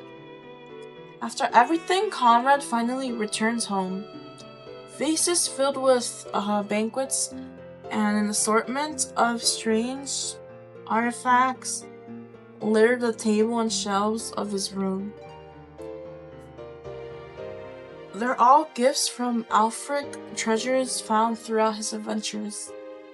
With a sigh, Conrad begins collecting each odd gift and sorts them on his table. Edmund's words replay in his mind. Fine, if that's what you want, then just get it over with. If you made up your decision, then you have to follow through with it. These will have to go by tomorrow. Conrad turns his attention to a stack of envelopes on his desk. There's a selection he made for all of Aelfric's letters. These two. He adds the letters to the pile on the table, but pauses to reread one of them. Only one, he thinks. Before he knows it, he's looking through all of them. Although Aelfric's handwriting can be at times difficult to read, his poetry and stories bring a smile to Conrad's face. Aww. As he sifts through the last of the papers, he finds his own unfinished letter to Aelfric and the knight's most recent correspondent. Conrad frowns. That day, I was supposed to write back to him. His own letters are brief and heavy-handed compared to Aelfric's. There's an ink stain where his pen had petered out and smear from a clumsy brush of his hand. He feels somewhat embarrassed at the sight. He reads Aelfric's letter. Dearest Conrad, I pray you are faring well. I had a most excellent time with you the other day. To be able to enjoy an excursion on horseback is one of the finest pleasures in the world. I find myself thinking back on our conversation. If you remember about our dreams, I confess I did not respond honestly about whether I dreamt of something else instead. As a child, I used to daydream of being an actor on a grand stage. Then I dreamed of gardening so as to carry on my mother's profession. As for a long time I dreamed of slaying the Demon King and vanquishing all evil in the land. However, my mind has changed lately. I fear openly voicing it would be akin to heresy, but in writing it is safely hidden away. I myself accustomed to the nomadic lifestyle, but there's a problem. Occasionally, I ache to see the friends and family I have left behind. Were I a typical noble, common man, or gardener, I would be granted at least the choice of residing wherever I choose. But the life of a hero grants me no such freedom. Were I to relinquish my title, my dream would come true. It is nary but a passing thought, but it is no less blasphemous. My journey will soon take me elsewhere, and though our time was short, I thoroughly enjoyed it. I look forward to when we shall meet next, regardless of the form it takes. Yours, Aelfric. Aww, that's so sad. I'm pretty dumb, huh? Aelfric's not a kid. I bet he knew better than anyone else what he was doing. Conrad folds the letter away and rises to a stand by his table. I'm just a coward. I can't get rid of any of this. Conrad reaches for the letter again and looks it over a second time. He'd all but forgotten what he initially planned on writing. After Aelfric finishes his business in the Salt Crystal Caves, then where will he be? Was that time at the stables really the last conversation he would have with Aelfric? The thought troubles Conrad enough to pick up his things and leave his house. I still can't believe you two rushed into battle like that. I'm telling you, it wasn't that big of a deal. Conrad walks into the tavern, catching the remnants of his friend's conversation. Oh, hello there, Conrad. Why the long face? Did all the slime fighting burn you out too? Winnie. Udman. Conrad makes an awkward nod to in Udman's direction. You okay, Conrad? I wanted to tell you all something. Oh my god, you're gay? We knew that since the beginning.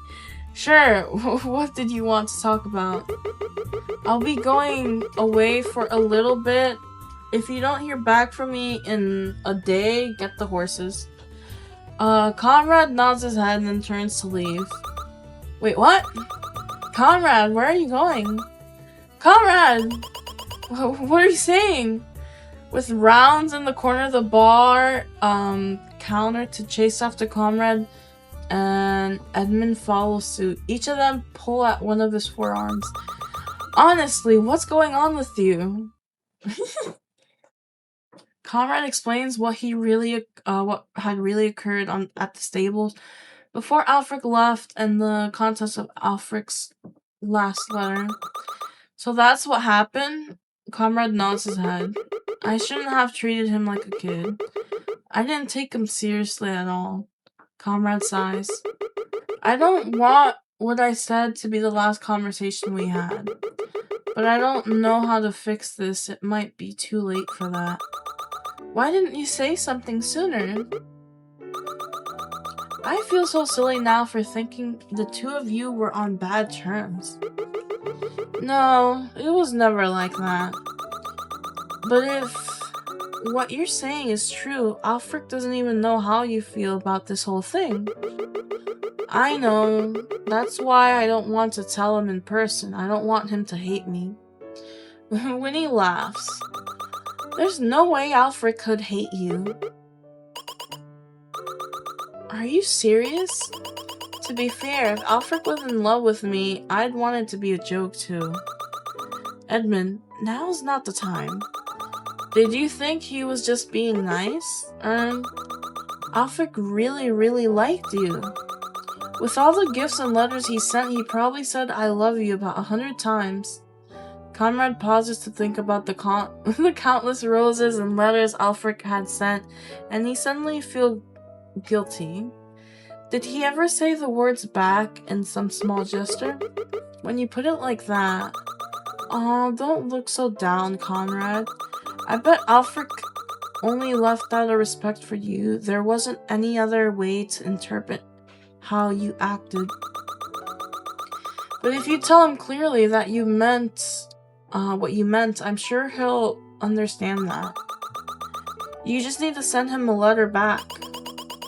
That one girl said he was at the caves, right? Whatever they were called. That's right. Oh, Mayor Barrymore did mention there's a nasty demon horde at the Salt Crystal Caves. Wow, does it feel like I've said that phrase before? You weren't thinking of heading there, were you? It's a death wish. It also means he hasn't moved across the continent yet. I'm sure he'll be he'll come back. Thanks, both of you. I also wanted to say I'm sorry. I'm not the best with this kind of thing. But from now on, I'll be more honest about how I'm feeling. I don't want to trouble you two. It's alright, comrade. I'm glad you decided to tell us anyway. I just don't want you to ever think your feelings are a burden or anything like that. Edmund nods in agreement.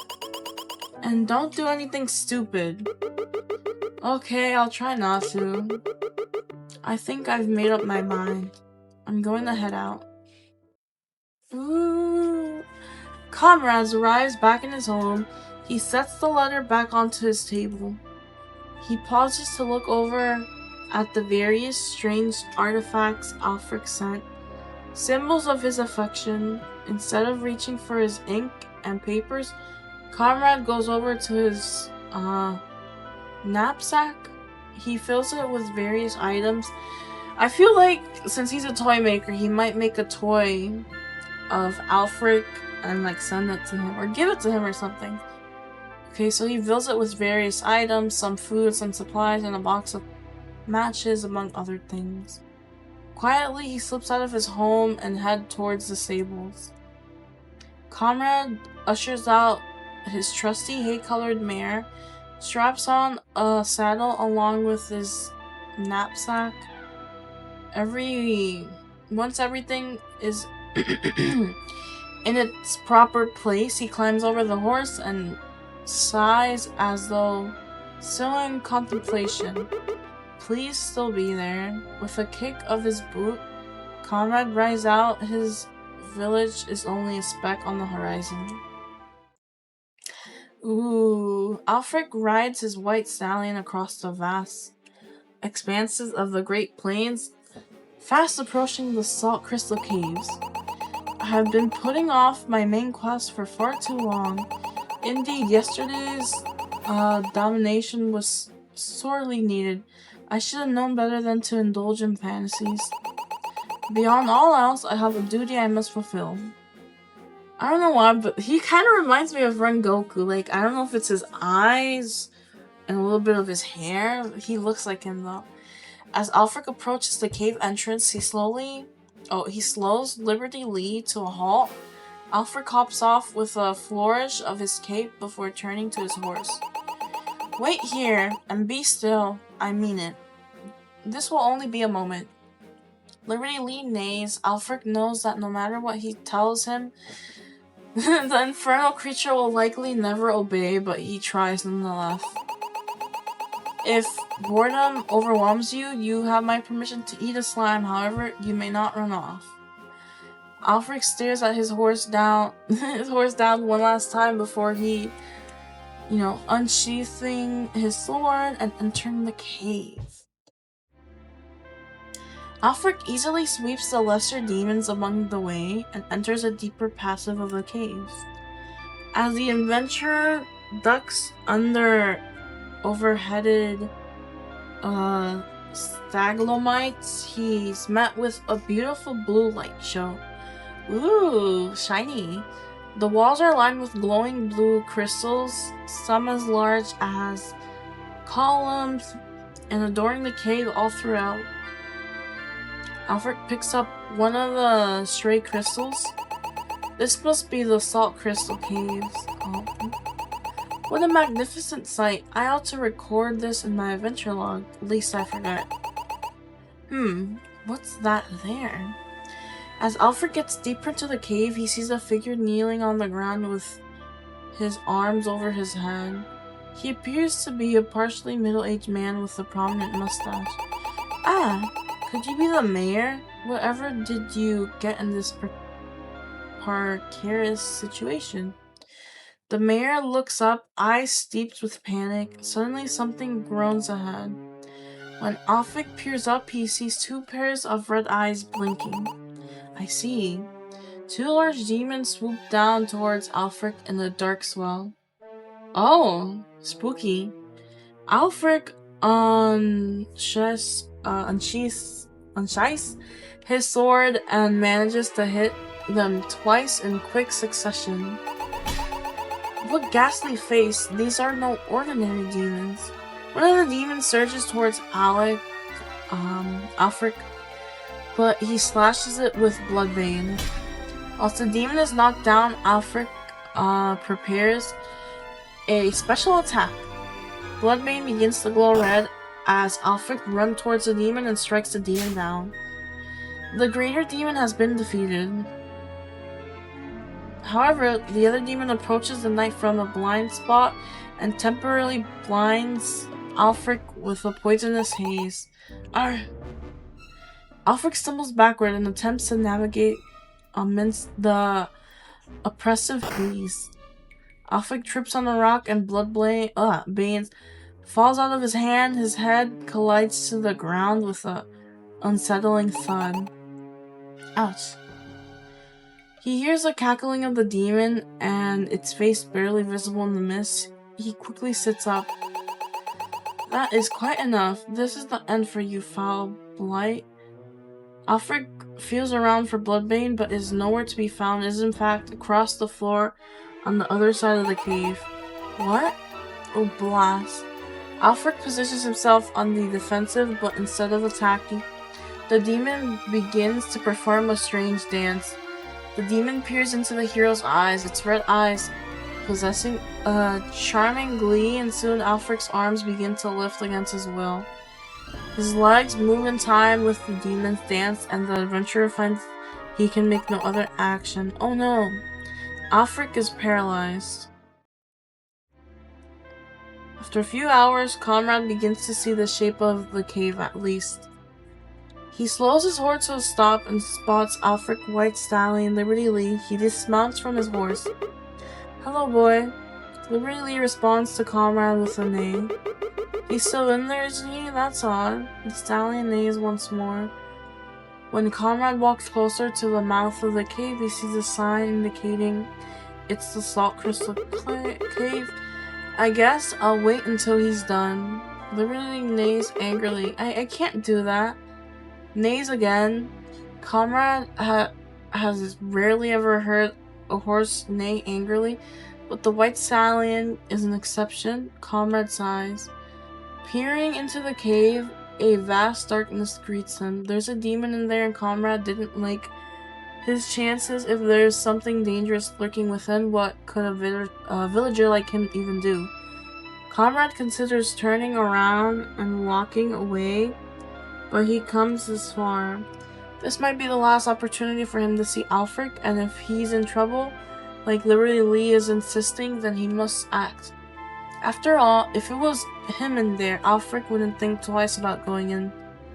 And it's not because he's strong or that he wants to impress Conrad. He would do it because someone needed saving.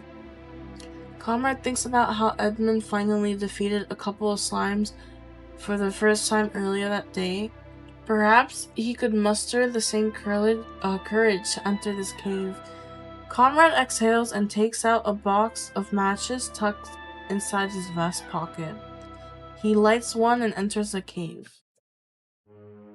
As Conrad creeps along the narrow hallway of the cave, he sees an enormous scratch marks against the rock. It's so dark he can barely see a few feet in front of him. What if something were to ambush him? He contemplated using his hand knife in his pocket, but if it came down to him and the demon, what good would that even do? Just as he thinks that, he sees something light up by the light ahead. The bodies of several demons littered the floor. Aelfric was here before. Conrad guides his matches in front and sees soft blue glow of the salt crystals. Taking several steps towards the illuminating clearing, Conrad snuffs out his match. Suddenly he hears two distant voices. I can hardly dance for much longer. Pull yourself together. We'll get out of this as long as I can reach Bloodbane. Their words are followed by an ominous cackling. Conrad hugs close to the walls and peers out at the scene. The mayor and Aelfric seems to be stuck in a trance, dancing similarly to the demon before them. The villager maneuvers behind the demon, away from its line of sight, when Bloodbane suddenly slides into view. It looks like the demon intentionally kicked it away from Aelfric, but now it's conveniently within Comrade's reach. Aelfric's eyes follow Bloodlane, and the two make eye contact. The hero's face exhibits an odd combination of emotions, but settles on the disbelief. Comrade smiles briefly before reaching towards Bloodbane, but seeing the sword up close, he hesitates. The sword is odd-looking. The dark steel has a streak of red running through it. It's fuller, and at its base is a blood-red gem, which ominously resembles an eye. If Comrade didn't know any better, he'd think it was a sword unbefitting for a hero. In spite of this, he bends down to reach for Bloodbane, his fingers almost curling around the handle. I can hardly dance for much longer. Pull yourself together. We'll get out of here. Huh? Why is it repeating? Okay, the demon kicks it away just as... Oh, so we're getting to his point of view. Just as Aelfric thinks of giving up, he sees something move in the vision of his, something move in the corner of his vision. At first, he thinks his eyes are deceiving him because the figure looks an awful lot like Comrade, but the two make eye contact. Comrade smiles awkwardly. It's him, it's really him. Comrade, why are you here? Could it be you were worried for me? I can't believe you would come all this way alone. Comrade sees Bloodbane. Oh no, what are you thinking, Comrade? Comrade approaches Bloodbane. No. Stay your hand. This is an utterly perilous situation. Oh god, he's doing it, isn't he? Plans to wield Bloodbane, the fool. I love him. Oh my god! No. This is dire. I must warn him. Comrade, stop at once. The demon whips around to where Aelfric is looking. Comrade continues reaching. I can do this. Comrade grabs Bloodbane. The moment Comrade's hands make contact with the sword, a shooting pain strikes through his right arm. Bloodbane ruby eyes shimmer, trembling and shaking of its own accord before attaching itself to Comrade's hand. What is this? It hurts. No matter how much Comrade fights, the sword remains glued to his hand. Comrade's sword arm moves uncontrollably, and the rest of his body is pulled along with him. Whoa! Comrade! He slices the demon queen in half and it dissolves into black dust. In doing so, Aelfric is freed from the control. Then Comrade makes a lunge for Aelfric himself. The hero dodges the incoming blow as the attack leaves a crater in the floor. Bloodbane rips itself out of the ground, positioning upright again, and trains its dark steel onto Aelfric. In a veiled attempt, to resist Bloodbane, Comrade attempts to wrangle the sword with his other hand so that his movements are clumsier. You had to leave. I cannot do that. Comrade runs towards Aelfric with a strike, but he lurches out of the way. Get out of here before I hit you. No, you don't understand the danger you are in. The hero sidesteps another blow, only for Bloodbane to rebound and jab at his side with its heels. Oh my god! Don't tell me he's gonna kill his crush. Oh my god, Aelfric tumbles to the ground. Aelfric, leave already! I didn't want to hurt you. No, I will not. With a downward strike of his sword, Comrade just barely scratches the side of Aelfric's armor before he rolls over. The knight slowly raises back to his feet and sees Comrade a distance away. Glows charging in preparation for an attack. Use my own abilities against me, will you? It will not work. I need to think fast or else Comrade will. Bloodbane flashes with a dark energy and accelerates towards Aelfric in the blink of an eye. Aelfric guards from the attack, but it blows him back against the wall, debris flying everywhere. The slash rips his satchel open. The contents fly everywhere. Aelfric falls to the ground with a thud, and he shakingly stands on one leg. Conrad, or rather Bloodborne, approaches the hero. His movements rigid and natural. The sword raises over Aelfric's head like an executioner's blade. But for only a moment, Conrad manages to stall his own movement, allowing Aelfric a brief window of opportunity. Jeez. Aelfric tackles Conrad to the floor and attempts to pry the sword out from his hand. Up close, the vein on Conroy's hands are a dark color slowly shaking up his forearm. Let him go, you fiends. I'll not let you take another one from me. Bloodbane pushes Aelfric in the face with its hilt. Ah! But Aelfric doesn't budge as Bloodbane hits him again and again. Finally, he ducks Bloodbane's oncoming hit only to reel his head back and smash into Conrad's forehead. The impact leaves Conrad dazed and confused while Aelfric clambers away Bloodbane's attempt to gather its bearing again. Conrad climbs to his feet and saunters slowly towards Aelfric. Aelfric crawls on his hand and feet. There's nowhere left to go. The hero turns for the briefest of moments, just as Bloodbane raises itself once more and swings. Oh my god! The sword breaks. A veil of holy water Aelfric had kept hidden in his cloak. Immediately, Bloodbane falls to the floor with a sickening hiss. Conrad stumbles forward with a pointed groan. Aelfric catches him and holds him steady. Conrad, can you speak? Are you alright? Aelfric? You fool, why did you come here? I'm sorry. I wanted to see you again. Your arm, we need to get you back to the village at once. Conrad feels himself being lifted by Aelfric. Mayor Barrymore, follow me. Conrad needs medical attention as soon as possible. Time is of the essence. The villager's vision starts to turn hazy and Aelfric's words become mere murmurs. I didn't tell you the truth, Aelfric. I didn't tell you. Stop talking for the love of the gods. Stop straining yourself. My answer was also yes. Before Conrad loses consciousness, he feels Aelfric's glove gently brush his cheek. Oh my god, is it doomed? Is it doomed? Oh my god, it's not doomed. Where am I? This is your house, silly. Conrad's eyes flutter open. He looks around, sure enough, it's true. You were right. About what?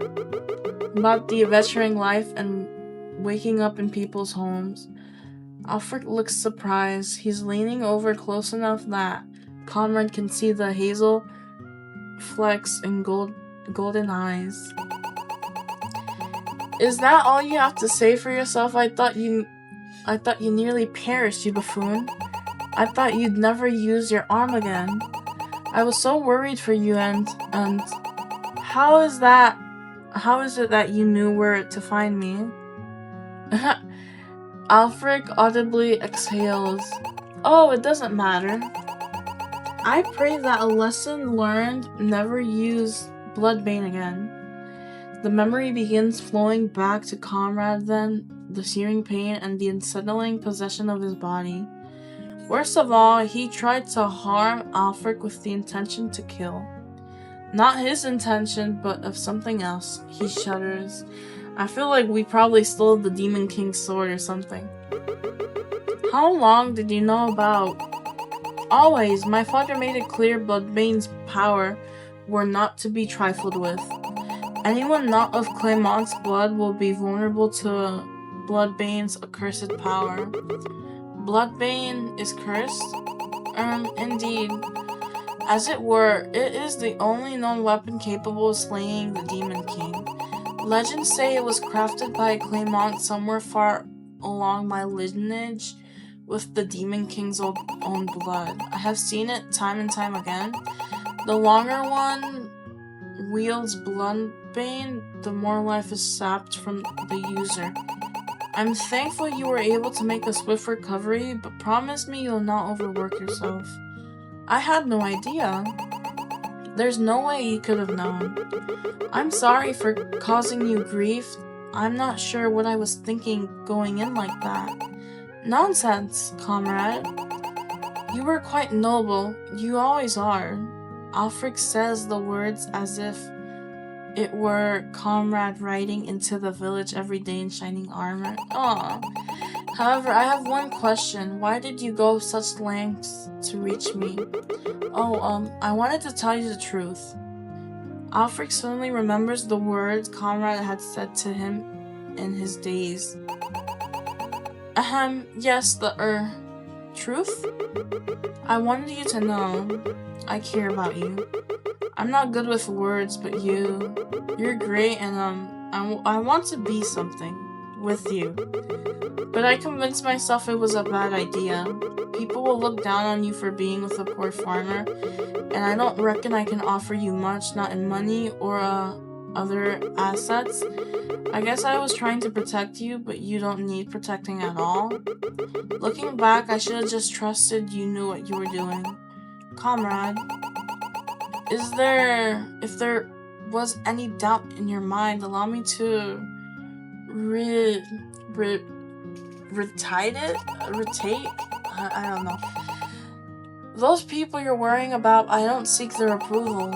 And if it might lay your guilty conscience to rest, I have a sibling. You... what? Indeed, I have a younger sister. So please do not think you're threatening a 1,000-year lineage by merely existing. Especially relevant since I rarely, if ever, court women. Me neither. Conrad snorts before laughing from his belly. Comrade? This whole time I was worried about nothing. I feel like a sack of potatoes. I wish I'd been more honest. Conrad weaves his hand with Aelfric's. I hope this is alright. I really liked you. Right from the start. Oh! This is more than alright. This is excellent. Aelfric brings Conrad's hand up to his lips and kisses his knuckle. Simply excellent. Oh. Happy ending! Well, if it isn't the great hero Sir Edmund. Stop calling me that, I'm still in training. I thought you'd like the attention. Speak for yourself. I can hardly call myself a hero anyway. Training with the village guards every week would make me a squire at best. After getting a raise, my schedule isn't nearly as busy as before, so I'd like to read up on how to actually become a proper knight. Remember to invite me to your knighting ceremony when it happens. Tell them your best friend Winifred was by your side every step of the way. Don't flatter yourself. But I guess I'll invite you and Comrade. You love us. Say, if you did become a knight, wouldn't that put you in direct competition with Sir Aelfric? He'd better not. He can protect literally any other town besides this one. But this is the only town with blonde finger. Ah, Sir Aelfric, I love you! Winnie and Aelfric look over at a figure in the distance. Aelfric marches into the village, white stallion in tow. He throws a fistful of flowered petals towards the crowd of adoring fans. Oh, good citizens, I have returned. Aelfric, you look so stunning today. Eek! Aelfric's hair is as silky and smooth as ever. Aelfric's parade ends as he makes a stop in front of Edmund and Winnie. Salutations to the fair lady and Edmund. Good morning, Aelfric. You're looking for a comrade, I take it? Ah, indeed. Is it so obvious? I cannot say subtlety is your finest trait, and I suppose you not be the same without that sour attitude of yours. Winnie giggles. Conrad did mention something about getting ready for a date. He seemed pretty anxious about it. He need not be anxious. This is a momentous event. As if on cue, Comrade approaches the group walking hastily. Aelfric, I'm sorry, was I late? On the contrary, it is I who is early. You are perfectly on time. Aelfric hands Comrade a single immaculate rose.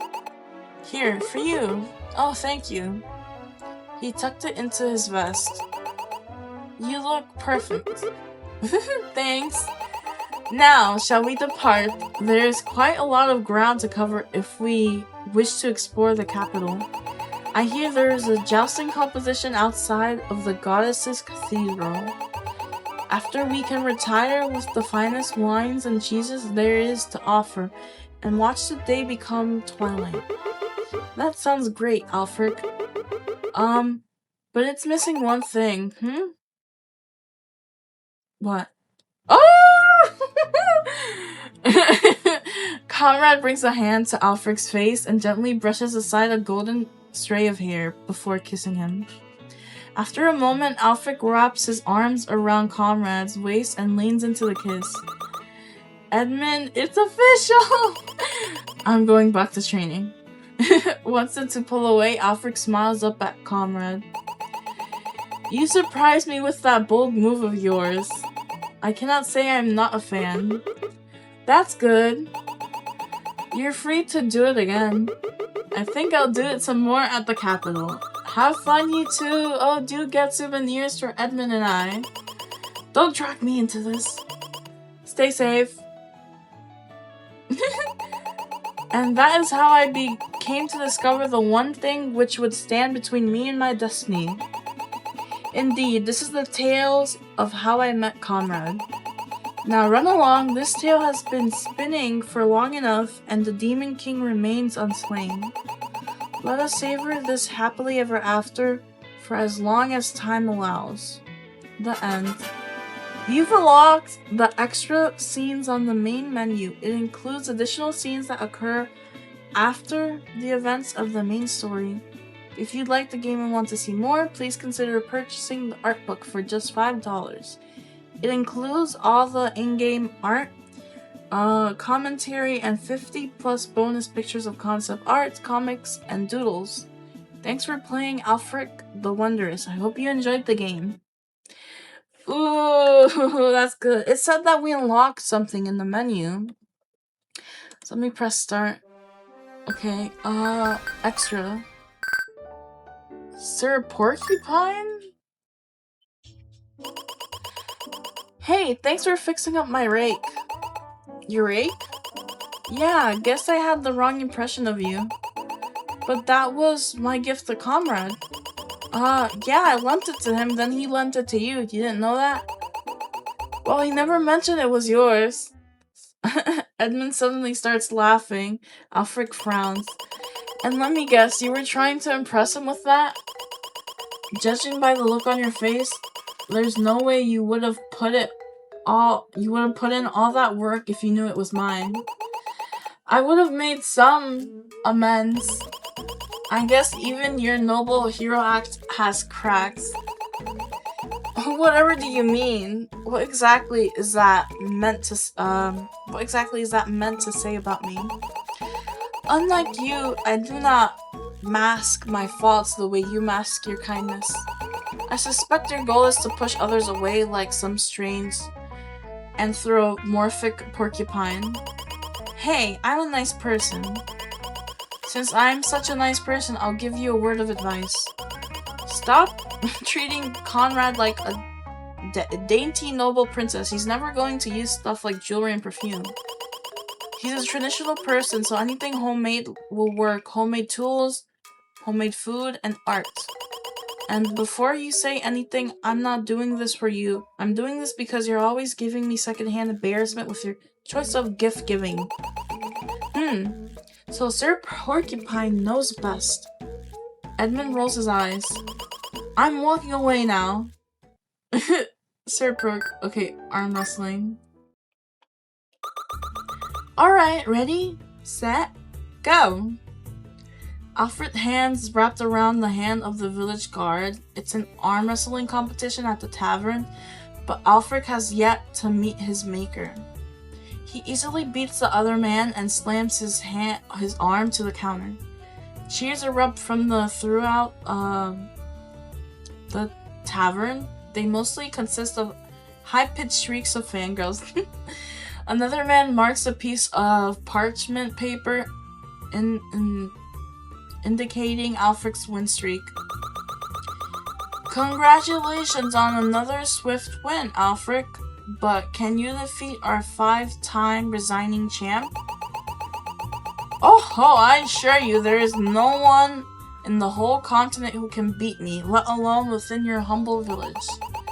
Why, I am quite certain the matches would be fairer if there were 2 to 1. And that is to say, I have already handicapped myself fighting with my non-dominant hand. Quite a shame. He who calls himself champion shall be. Aelfric is cut off as his opponent wraps his hand around his. Conrad! Don't go easy on me. I would never. Are both parties ready? Ready, set, go! Both participants hold on in intense gaze as both of their hands strain and tremble, vying for dominance. Everyone watches with bated breath, the two seemingly even matched in strength.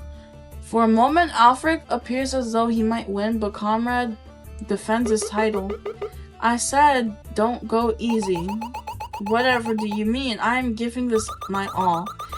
How thrilling! For once, Aelfric looks to be struggling. Who will emerge victorious? You're going easy on me. Aelfric's voice is but a shrill whisper. And have you lose your winning title? I like my bit of fun, but not your expense. I want to see firsthand how strong you are. Conrad smiles slightly. Unless you want to show me in a different way? Whatever are you proposing, Conrad? Conrad leans over and whispers something to Aelfric. Unexpectedly, all strength leaves Aelfric's arm and Conrad slams his hand against the counter. He probably said something dirty for sure. What an incredible comeback. And there you have it, folks. Our winner for this arm wrestling champion has now become a 6-time champion. The crowd goes wild. Aelfric's face is as red as a tomato. Good job, Conrad. Now, is there anything you have to say to your opponent? Let's meet at my place for a rematch. I don't trust that. I don't trust that. Okay. So then I bashed the slime with a wheelbarrow and saved Conrad. Don't you ever get tired of telling this story? This is the 4th time you've told me. I don't have any other stories, so let me have my moment. Oh, but you know, we could enjoy a game of cards. I absolutely don't want to play cards, especially not with you. An older man walks up to Winnie and sits across from her. Creepy guy. Ditch the shorty, I'll show you a real fun time.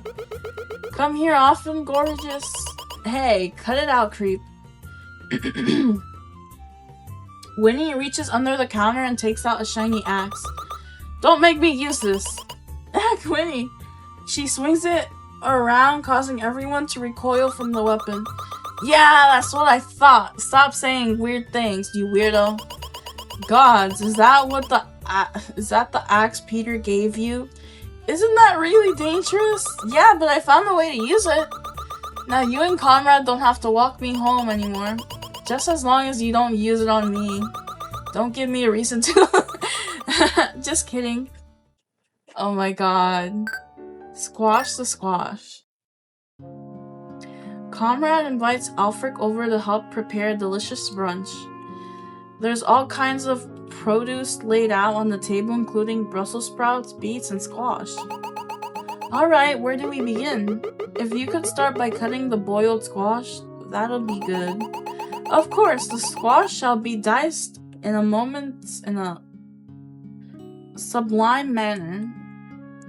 Aelfric rolls up his sleeves and eyes the squash with great intensity. I hope you have made your peace with this world. What did the squash ever do to you? I'm merely sending it off respectfully. Aelfric proceeds to dice the squash. I forgot to start the fire. I'll be back with some firewood. Comrade leaves out the front door and Aelfric is left alone in the kitchen. What's next? Let's see. Mash up the boiled squash into a paste with a whisk. What? What was even the point of cutting the squash? No matter, it shall be done. Aelfric transfers the cube squash into a bowl. He considers using the whisk, but leaves it be. This would save Conrad the cleaning up time. He smashes the squash with his fist. The entire bowl shatters upon impact. By the stars, what have I done? Aelfric looks around frantically before eyeing a second bowl in the cupboard. Ah, that might work. Oh my god. A moment later, Conrad returns and drops the firewood by the fireplace. He takes a moment to stoke a fire before reconvening in the kitchen. Sorry for the wait. We can start preparing the other vegetables on the tray. Oh, why? Certainly. While we do that, let's give the butternut squash soup going too. Can you pass me the paste? Yes, there is nothing wrong here. Conrad transfers the paste into the pot and stirs it around. He adds some water only when it mixes with the paste. Does he smell? Does he see a small turmeric shard float to the top? He throws it out. Conrad stirs. He notices more small turmeric bits in the mix. He then opens the cupboard to see a pile of shattered turmeric remains. Aelfric, did you break my bowl? Yes. It's okay, I'm not mad. I just want to know how. I broke it with my hand. I'm terribly sorry. I do not know my own strength. You may as well ban me from your kitchen now. I fear I will only be a hindrance to your cooking endeavors. If you smashed it with your hand, are you okay? I assure you, I suffered no injuries. Your bowl took the brunt of my transgressions. Conrad tries not to laugh. Luckily, it doesn't show on his face. As long as it's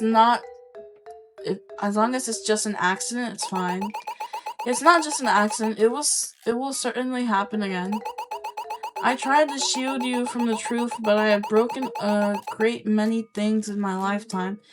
It is all because of my unwielding hands. Conrad thinks about the rake. I knew. I don't think my hands are much more wieldy than yours, so that's a bit comforting actually. Just don't smash anything next time. Here, why don't you help me season the Brussels sprouts? This time, we'll do it together, and if you're having trouble, I'll show you the right way to do it. I suppose I can do at least that much. If you'll have me, I would wish for nothing else. Okay, the magic mirror. Hey, comrade. Here's the rhubarb pie Winnie wanted you to have. Whoa! Edmund nearly trips over a jewelry-encrusted mirror on the ground. He catches himself and he steadies the pie. What the heck is all this? Comrade pokes his head out from the kitchen and greets Edmund. My bad, Aelfric gave me it. He picks the mirror off the ground along with a few other artifacts. He piles them along with the other gifts on his table.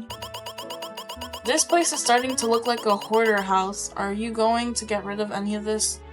Picks up a large glowing stone. Deep inside there's a faded scene of a castle with a mist surrounding it, but when Edmund blinks the image is gone. Maybe he imagined it. I probably should, but everything Aelfric gives me there's a story attached to it. I'm sure there is. Conrad takes the pie from the shorter man and begins cutting it in the kitchen.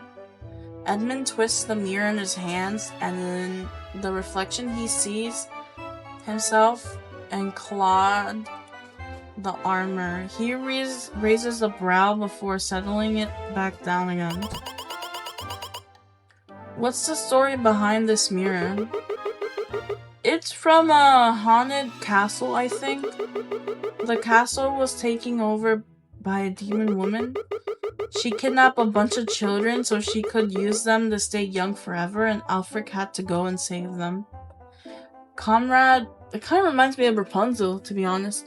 Conrad sits down across from Edmund at the table and hands him a slice of pie. That doesn't explain anything about the mirror. He found it in her room after defeating her. But what does it do? Oh yeah. She kept the mirror around because she always looked young in it, but the mirror only shows what the viewer wants to see most, huh? Edmund turns the mirror back over, and both he and Conrad peered into it out of curiosity. The reflections seamlessly show Edmund standing bravely in armor, and Aelfric in a very flattering suit. They look a bit strange, superimposed over each other. Conrad flips it over. That was something. What? Eat your pie. Okay, I think that was all of the extra. Let's go back here. This game's a 10 out of 10. It's not really a game, more so a story. I loved it, and it's like wholesome. It had like tons of unique things. I haven't read a story like this before. Very, very lovely. I love the art style too. And like, you know, Edmund, he's such a tsundere. My favorite character would probably be like Edmund. He's goofy, but I enjoyed the game. You guys should totally check it out. And yeah, like, have a great day. I hope you all enjoyed today's video, and I will see you all in the next one. Bye!